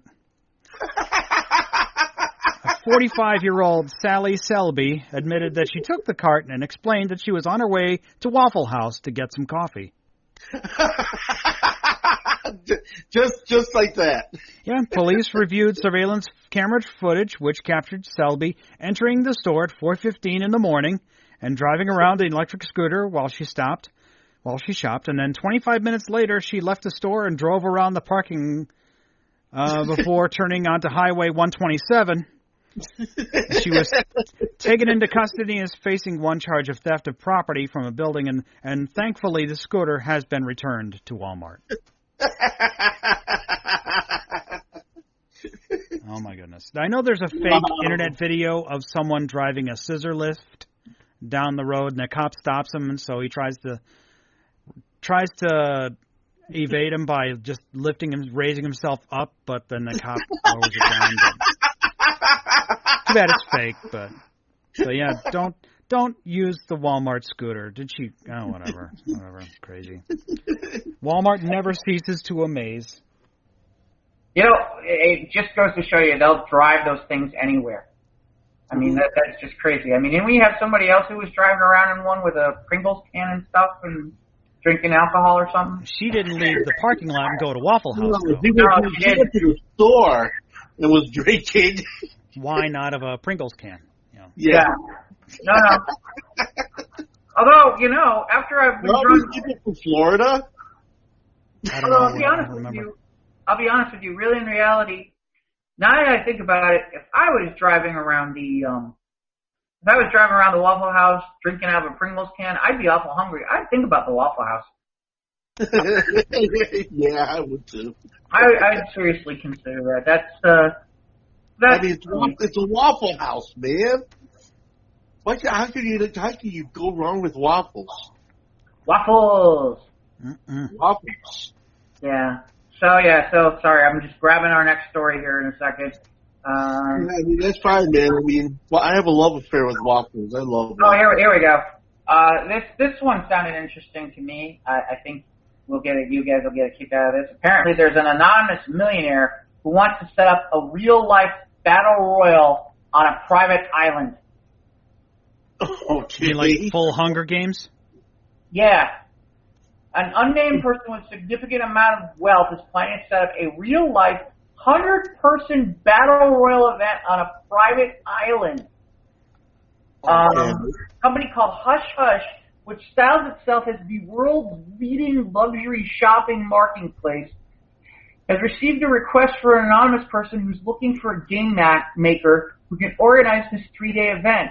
The plan, thankfully, does not require the participants to actually kill each other. The players will be equipped with airsoft guns and touch-sensitive body armor. The last person standing is set to win, I guess this is in pounds, 100,000. I don't know what that equates to in American dollars, but that's still pretty good. Sounds like a lot of money. Yeah, the plan is for the anonymous millionaire to acquire the private island, of course. Yeah, well, some assembly required, so you need a private island. Which will be the setting for the real-life battle royal. The competition will run 3 days, 12 hours of competition each day. During the nighttime, the players will be able to camp for the night. All camping gear and food will be provided. This is only in the conception stage so far. They're still looking for a game maker to create this. Apparently, this is something that's been quite popular over the last few years, and somebody wants to make the game a reality game and as safe as possible. I'm telling you right now, prospective game players can. Oh, okay. So there's a way that they actually give you where you can sign up if you want to try to be the person who does this. So I guess I'll ask you guys, what if you had the money, you could pull this off? Any thoughts? Gladiator Island. Oh, so long as I could be like a Dr. Giraud or whatever, from like the guy in the hat, the white hat from Jurassic Park, and be like the ringmaster or whatever, like the ruler of the island, maybe even king. Man, you'd be king of that island, man. Mm-hmm. Yeah. See, I think I get it. It's really nice that they're going to have 12-hour days and let people camp and all that stuff. But to me, I don't know that I would basically make it specific hours. I would be like, there's certain safe zone hours. But not necessarily at night, if you know what I mean, all the time. So, like, for example, you'd have to be worried about things like sneak attacks and stuff like that. And without question, I have to be allowed to film this thing. Because I could probably recoup my costs on streaming. People will pay to watch this. Gladiator Island.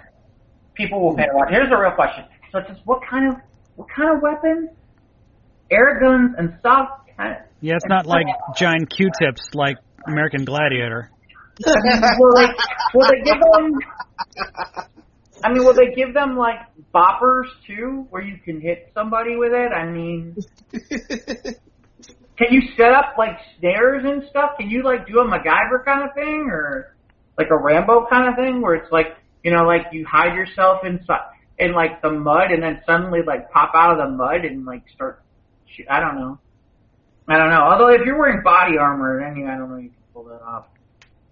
Maybe, yeah, like I said, camping too. Who wants it?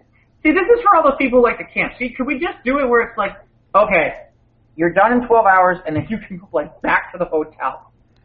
And like watch Sports Center or something. Or even just, I don't even need hot and cold running water. Just give me a trailer with electricity. Yeah. See, that would be live by your wits, man. That would be interesting if you had the trailer, and then every day you had to like strategically figure out where you were going to place the trailer, so that nobody knew where your patterns were. And then there were like certain times of the day where you were allowed to take a rest and nobody could do anything. But there are other parts. But really, like, you'd have to defend your trailer at night. That'd be kind of cool. I don't know. Maybe. You know, I don't know. Lots of booty things. All right, what else you got, Mike? Because Well, it's apparent that people who buy islands are crazy. Here's another Florida story. Thank you, Florida. Thank you, Florida. We love you, Florida.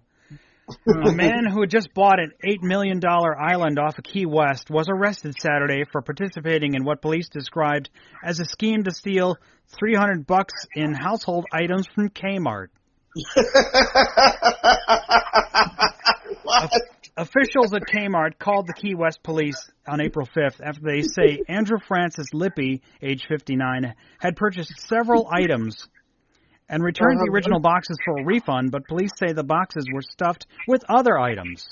The store's loss prevention officer provided detectives with video of Lippy buying and returning all the items in between March 30th and April 5th.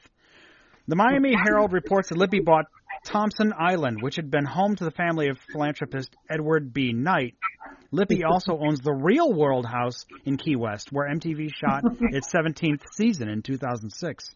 He told detectives that he did not change out of the items before returning them. According to the arrest report, Lippy was also told detectives the clerk should have known there was no coffee maker inside the box because of its weight. Lippy was charged with grand theft and booked into jail. Okay. He was also issued a trespass warning to stay away from Kmart. So he can have Kmart employees fight each other on his island. Okay. So here's the thing. $300 worth of utensils. He doesn't have to worry too much because there aren't going to be that many Kmart's left. Maybe that's why they could use the island. Well, at least got some free publicity out of it. Yeah. And Kmart ain't getting his money. No, that's okay. Obviously, he just bought an island. It must be broke, so.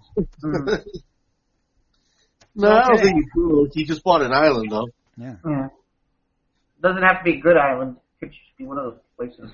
No, anyway. Kmart Island. Open a Kmart there on your island. All right. So, apparently, this one was actually on CNN, so it's got to be true. Fake news. Okay. Hey. A 3-year-old boy repeatedly entered the wrong password and locked his dad's iPad until the year 2067.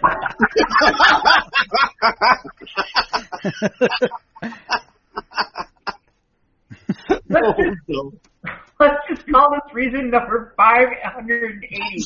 Not to leave your kids alone with technology. They might lock you out of it. That's what happened over the weekend. Evan Aznelza, a staff writer at The New Yorker and fellow at the Brookings Institution. He put out a tweet or a cry for help, letting the world know of a little situation his toddler put him in. It looks fake, but alas, it's our iPad today. After the 3-year-old tried to repeatedly unlock, I tweeted. The photo of the pad screen noted the device was disabled. It also had a mind-blowing message. Try again in 25,536, 442 minutes. That's more than 40 minutes. That's 25 million minutes, not 25,000. Oh, it's 25 million? 25 million, sorry. Wow. That's more than 48 years. So it would be available against him in 2067. Call tech support. The iPad lockout feature is something device that kicks in whenever someone repeatedly types the wrong password. The more times it's incorrectly entered, the longer the lockout time grows. Thankfully, he got all kinds of help on Twitter because there's nothing but good things from. Let's see, someone nonsensical. Let's see, just connect it to a computer you originally synced the iTunes on. Let it think it'll be fine. Others are nonsensical. Put it in a bag of rice. Here's one commenter. Time travel seems to be your best bet. Several said, no worries, just wait out. So what does Apple suggest? Apple says you would need to perform a restore to use the device again, but you would lose the data on the device if you never backed it up. Right. Agnosis told the New York Daily News on Monday he was still locked out of the device. It's down a few hundred minutes from yesterday. It looks like we still got 25 million minutes to go. The consensus seems to be we're using an old operating system that won't let us start refresh from iTunes. CNN has reached out to Osmosis for comment, waiting to hear back. He later updated a tweet that they look like they're going to be able to recover. They might be able to recover it. Assuming he gets it back. The advice is to let the kids share the kids the password. I'm thinking other things, but that's just me. But it's crazy because kids will grab those iPads and that's just. Yep. There you go. That's all she wrote. That's all she wrote, man. I do have another CNN story. As long as we're on CNN stories. Officers respond to a burglary call with their guns drawn, only to find a trapped Roomba. Okay. Sheriff's deputies in Washington County received a 911 phone call from a woman who said someone had broken into the home of her bathroom and locked themselves in the bathroom. She told police she could see shadows moving under the door. Deputies responded to the scene with their trusty K-9 officer, ready to take down the burglar. They could hear rustling noises from the door. The suspect wasn't responding to commands to come out with their hands up. With guns drawn, the deputies opened the door ready to pounce. Instead, they were met by Roomba, a robotic vacuum cleaner that appears to inside.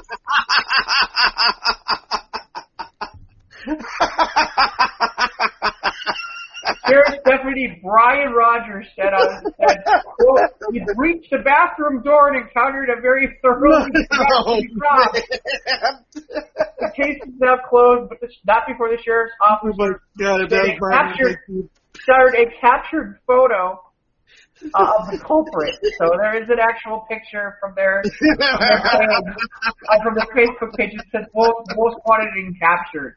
If that were me, I'd be so fucking embarrassed. Oh my god. All right, Mike, what else you got? Another Florida story. Thank you, Florida. Thank you, Florida. The gift that keeps on giving. Yep. Florida man threatens to destroy a town with his army of turtles.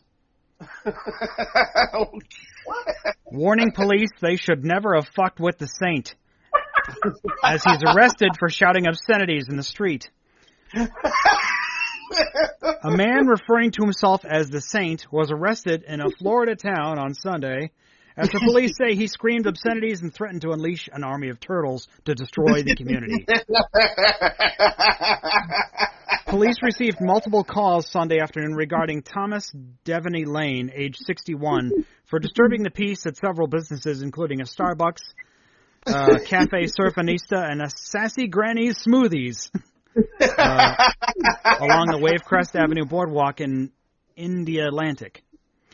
Upon his arrest, Lane is said to have warned officers that his turtle army will destroy everyone and wreak havoc on the local area as revenge for his apprehension. Oh, man. He really saw out of the street. Authorities escorted him back to the Indian Atlantic Police Department headquarters, where Lane reportedly pounded on the glass and walls before hastily exiting the station before a booking officer could speak to him. He was later found in his car in the parking lot of a 7-Eleven, where eyewitnesses say the 61-year-old was cursing at customers as they entered and left the store.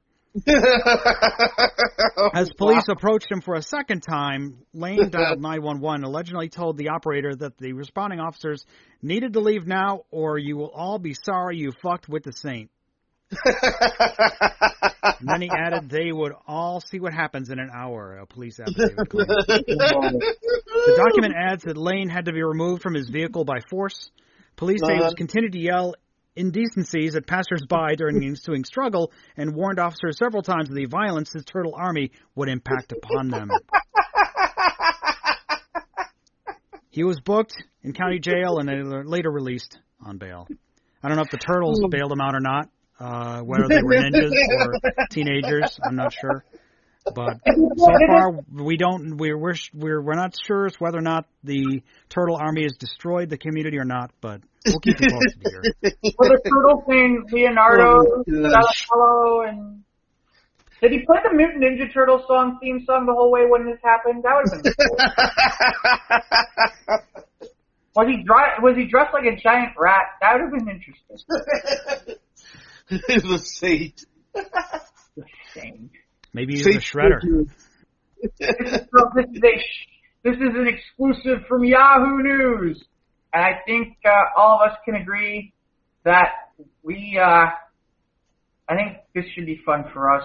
Charlize Theron says she wants someone to step up and date her. That's right. Grow a pair, gentlemen. Speaking, she was on a junket for at CinemaCon in Vegas, and she revealed while she was doing that someone needed to step up and date her. She's been out of the dating pool for so long that courting her would be anything but a long shot. I've been single for 10 years. It's not a long shot. Someone just needs to grow a pair and step up. I'm shockingly available.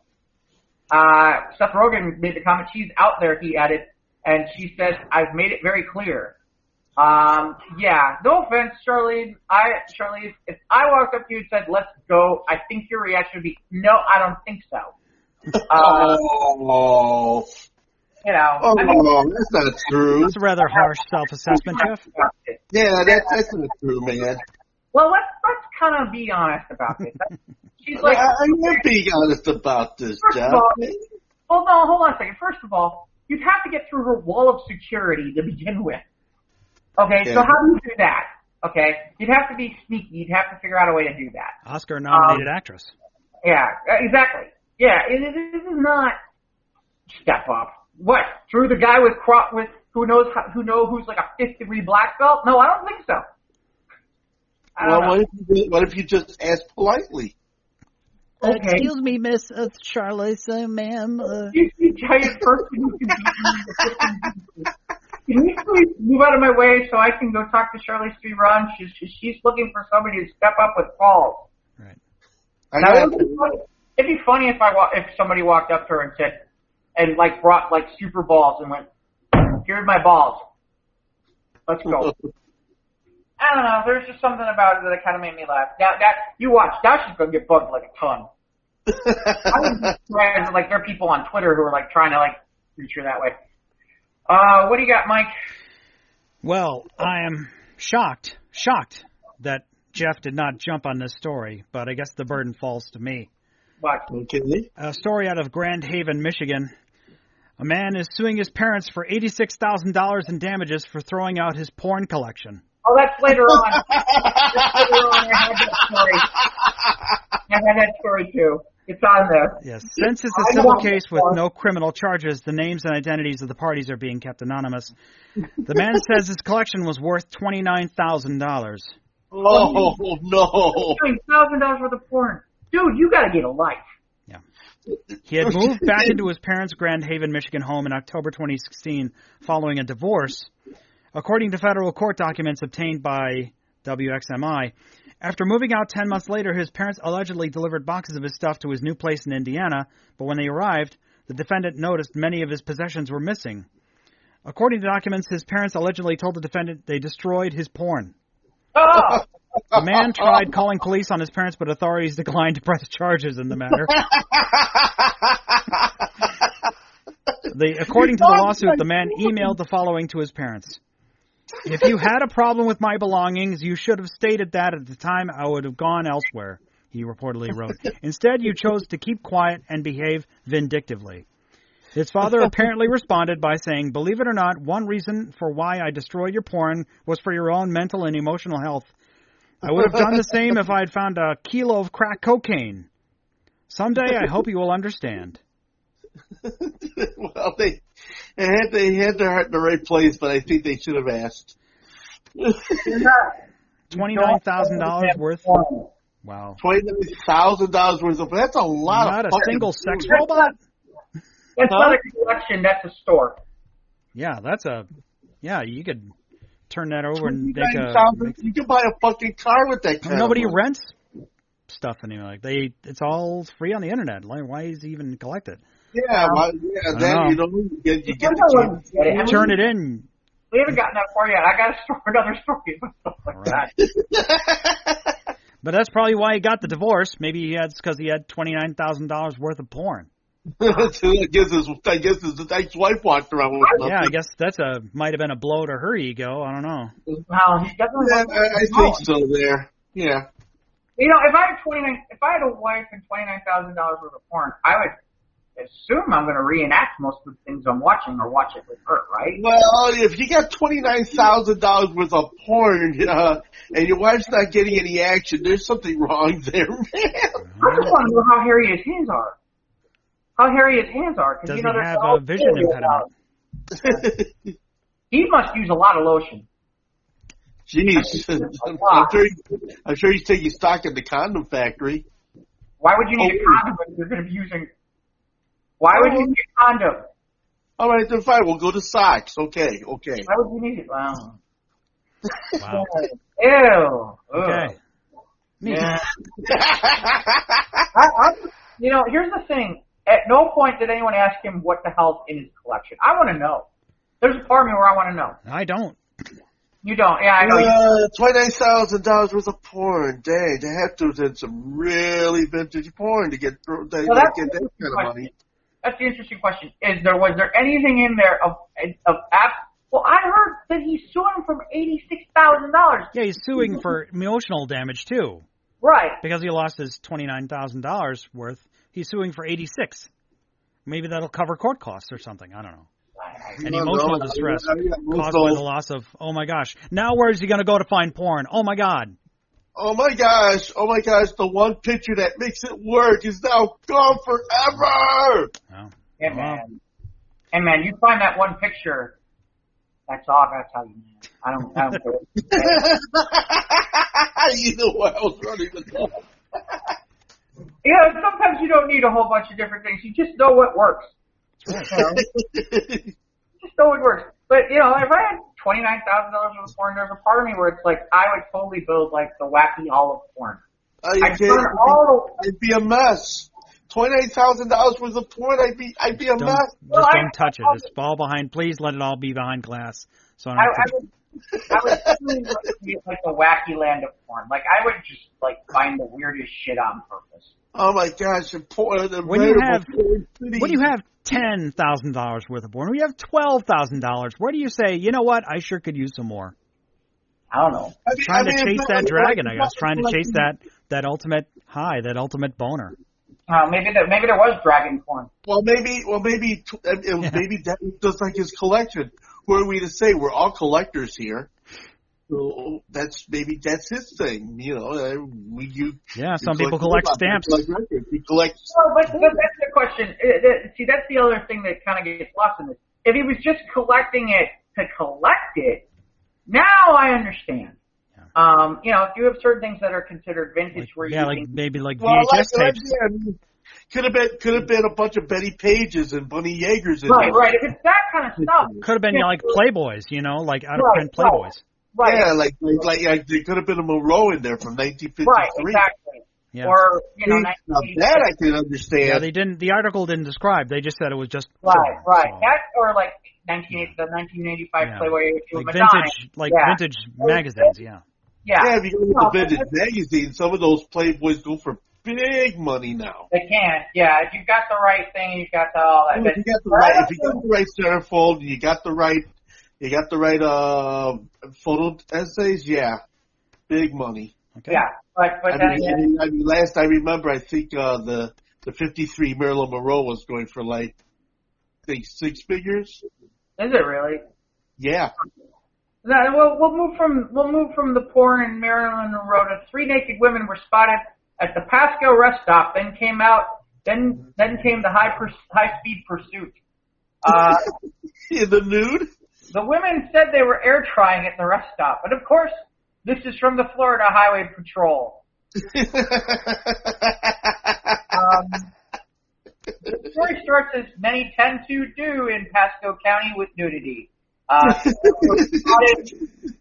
Northbound on Interstate 75 rest stop in Wesley Chapel, just south of State Road 54. And full the next, according to the Florida Highway Patrol, was not just another bizarre tale of the Sunshine State. The women led the troopers on an hour-long chase across that,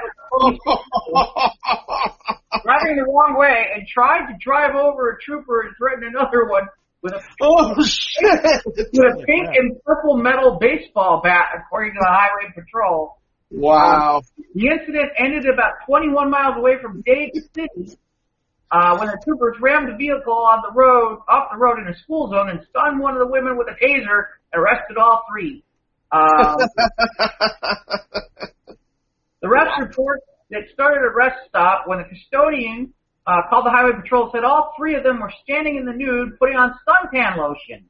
The people arrived at 10:30 in the morning and saw the naked women from the rest stop parking lot. They started dressing, and when they saw the trooper stay right there, one of them told the trooper, as they told the trooper they were air drying after washing up. The trooper saw they had a case of water and they left their father's house in Lutz after an altercation, spent the night in the rest stop because they had nowhere else to go. The women gave the trooper their names and dates of birth, but ignored the trooper's commands to stay put. We need to leave. We need to leave you to leave. We need to walk away and leave. They basically decided they weren't going to stop, so they jumped in their 2009 Nissan Sentra from New York State. And set off. Wow. With the windows down, they can drive faster. Yeah. While doing 60 down the expressway. Was it a sunny day? They discovered marijuana in the car. And of course, she got it from a white guy named Bubba. Trying to see if there's anything else really of use or no, not really. It just proof that it doesn't just have to be Florida men. Florida women do it too. If you were those troopers and you saw 3 beautiful women air drying in the nude while going ahead and taking care of their business, what are you going to do? Well, I'm certainly not going to look at my porn collection, that's for sure. Mike? Well, I'm not going to drive to Waffle House in a Walmart cart. No. No, we're not doing that either. Hey, as long as we're on naked things, a firefighter was placed on leave for allegedly walking naked into a 7-Eleven. Was he wearing his fire hat? haven't gotten that far. This did not happen in Florida. This happened in Rhode Island. Begs the question, depending on the time of year, this could be fucking cold outside. Oh my God. Apparently, he walked in the afternoon, and the owner said the man had a smile on his face and purchased the soda and left in a car. Pulled over. The 29-year-old passenger said she dared her boyfriend go into the store nude because it was legal in Rhode Island to go into a store nude. What? According to her, what? The police said 16-year-old John Walsh of Lynette, Massachusetts, was charged with murder. Apparently, she was wrong. Oh wait, here's the best part. He's been with the fire department for 40 years. Not anymore. Not anymore.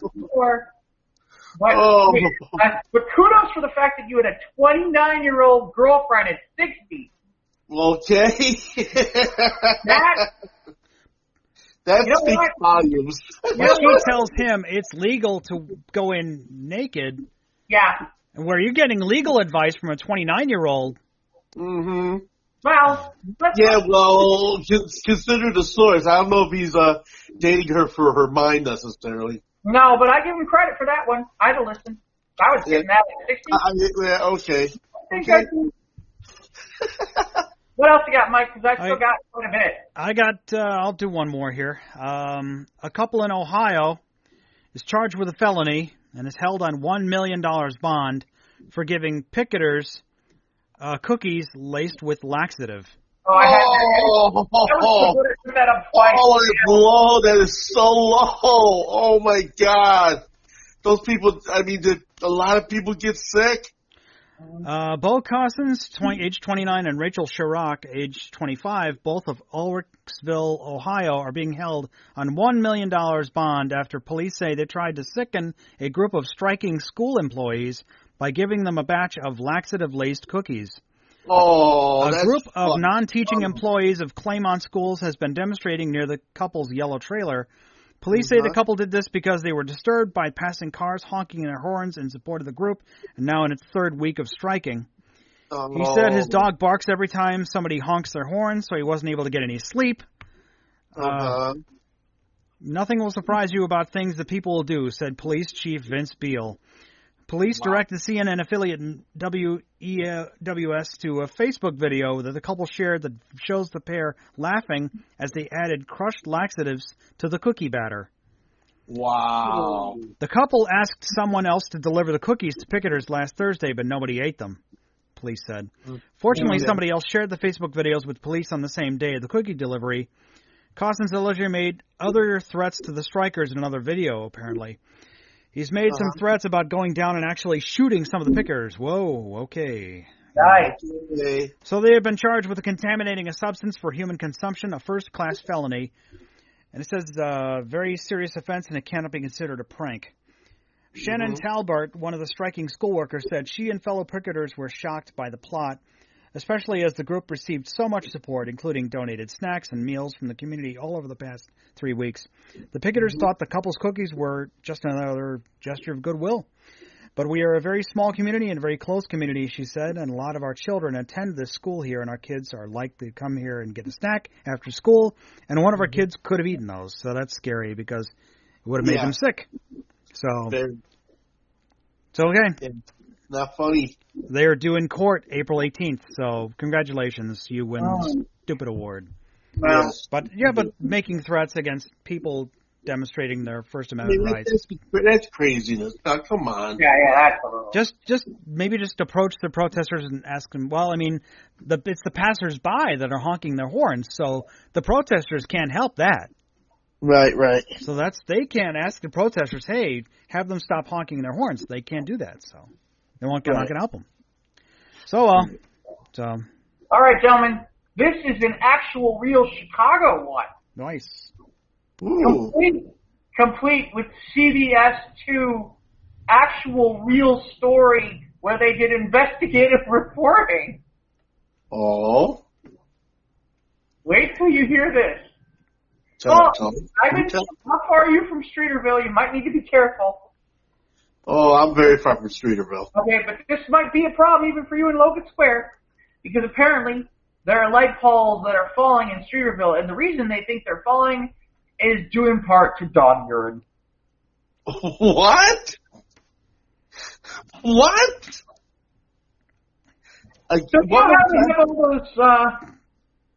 So apparently, recently, a woman was preparing dinner on the 16th floor of her apartment when she heard it. I had my window open. I heard a loud bang. I ran to the window, looked outside, and laying on the street was a lamppost. She took a picture of the light pole across 2 lanes of traffic on Grand Avenue at East McClurg. It had been toppled by fierce winds. Workers moved to the side of the street where the light's rusty base can be seen. Now that I think about it, anybody could have been hit. Could have hit an actual car or a person. Could have absolutely killed somebody. There's another one. It happened 6 months ago, about a block away from her. And the theorization on this is when people take their dogs out. Yep, and let them piss on the poles. And they go pee. Apparently, eat away the material on the base. They're urinating on the dog pole. They're urinating on the poles, and the urine is a very quote caustic solution. Yep. They've got a professor here. Ready? They even have expert from IIT, the Illinois Institute of Technology. He's a metallurgy expert, Dr. Tony Pin. Oh. Wait, his last name is Pin. Is talking about metal. That's awesome. According to him, quote, the urine is very caustic, so it will accelerate corrosion, but also wet weather combined with salt from the winters, that will also accelerate corrosion. Oh, boy. So apparently... Science, folks. Yeah, yep. Science. Well, apparently dogs, how you like that? Oh, yeah. This one's more of a video, and you can go to our Squares of the Roundtable Facebook page. This will be easier to see. Apparently, there is now a new machine of the future. Oh, no. The Chinese have built. Oh, no. You can watch it. That will help you when you go to the sperm bank. Oh, I've seen that. I've seen that clip. It is a hands-free sperm extractor. You talking about the one with the adjustable speed and size? Yeah. Well, no, this looks far... The best way I can put it is I'm looking at the video right now, and the best way to put it is it looks like the scale, except it's got like a thing like it milks you. Like a... Yeah. It does. It moves back and forth like that. They say it's supposed to stimulate the action. There are S&M conventions for these things. Company sells about 10,000 machines every year for $13,000 apiece. This is a Chinese company, which is also the other reason I'd be scared. I will tell you this, they're working on a portable extractor. I'm telling you right now, they find a portable extractor that they can create, that is going to be bigger than Viagra. Okay. Well, isn't it pretty much a fleshlight, but it's on a pedestal? Yeah. Yeah. They call it the Vibramatic 2000? I don't know. It's on our page, Ivan. You can watch this thing. Yeah, I think most people's imaginations can already visualize it. But. The good news is the sleeve is pink. Yeah. And like I said, it's also got adjustments for speed, for warmth, for size, all of that.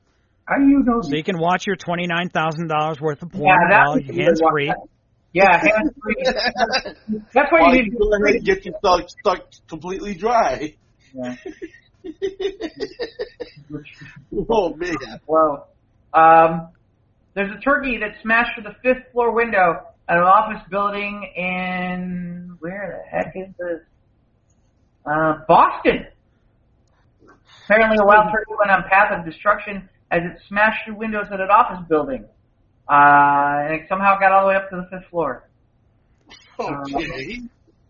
It shattered glass. It was flying, and it kind of flew over us and went over our offices and knocked down things in our offices. And now this story wasn't nearly as much fun as I thought it would be. You'd think it'd be a Boston chicken, but it was Boston turkey.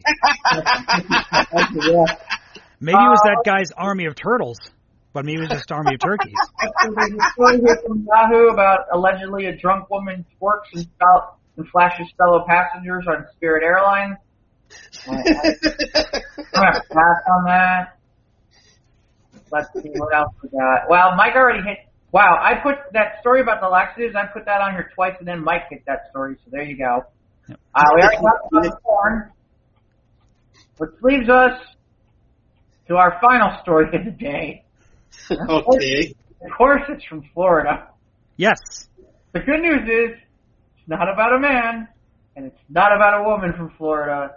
It's from something else in Florida that there's way too many of, and that would be alligators. Ah. Because apparently, hungry and horny alligators are invading streets and homes and pools in Florida. Uh-oh. Watching too much of that porn. $29,000 worth. While seeing an alligator is never too much of a surprise in Florida, the number of close encounters has jumped in recent days, and it's likely due to a combination of hunger and lust. A family in Fort Myers was awoken by an 8-foot alligator in there. I don't even know what this is. In the middle of the night last week, and another part-time motorist captured a footage of a massive gator just casually strolling across a busy road. We have mating season underway. The Randy Reptiles tend to be more active. The Randy Reptiles. This is the guy who wrote this article, man. Let me tell you something. That might be the guy. That's a bad name waiting to happen. Maybe that's why he's got $29,000 worth of porn. He's Randy Reptile. I think we got our episode title this week. But one expert told local media that there's more to it. The weather is getting warmer, and the higher temps speed up reptiles' metabolism and make them hungrier. They have to find some food. So when that's when we'll find them walking on sidewalks and in people's pools. They're really somebody might be even looking for chicken. A motorist in Northport had to call the cops after coming out of a chicken wing restaurant and finding a gator under his car. There's a gator that turned up outside of a local jail. At Palm Beach Gardens, a 300-pounder managed to swim into a family swimming pool. Oh, shit. Being completely fenced in. Panama City, footage of a gator emerging from the water for a little R&R on the beach. Last month, a 3-legged gator measuring 12 feet, 650 pounds. Wow. He's 60 to 70 years old. They're expecting to see more gators out in the open and on the prowl, so that the Florida Fish and Wildlife. These creatures begin courting in April, and then they get busy mating in May and June. All I can say is, I have friends of mine who keep on insisting I should move to Florida. And news from this show proves otherwise. Yeah. They sit there and they're like, oh, well, I'm like, hurricane. Well, it's not that bad. Okay. What about gators? Oh, gators. You guys are crazy. Wally Gator. Oh, no, I'm a Randy Reptile tonight. Yeah. Oh.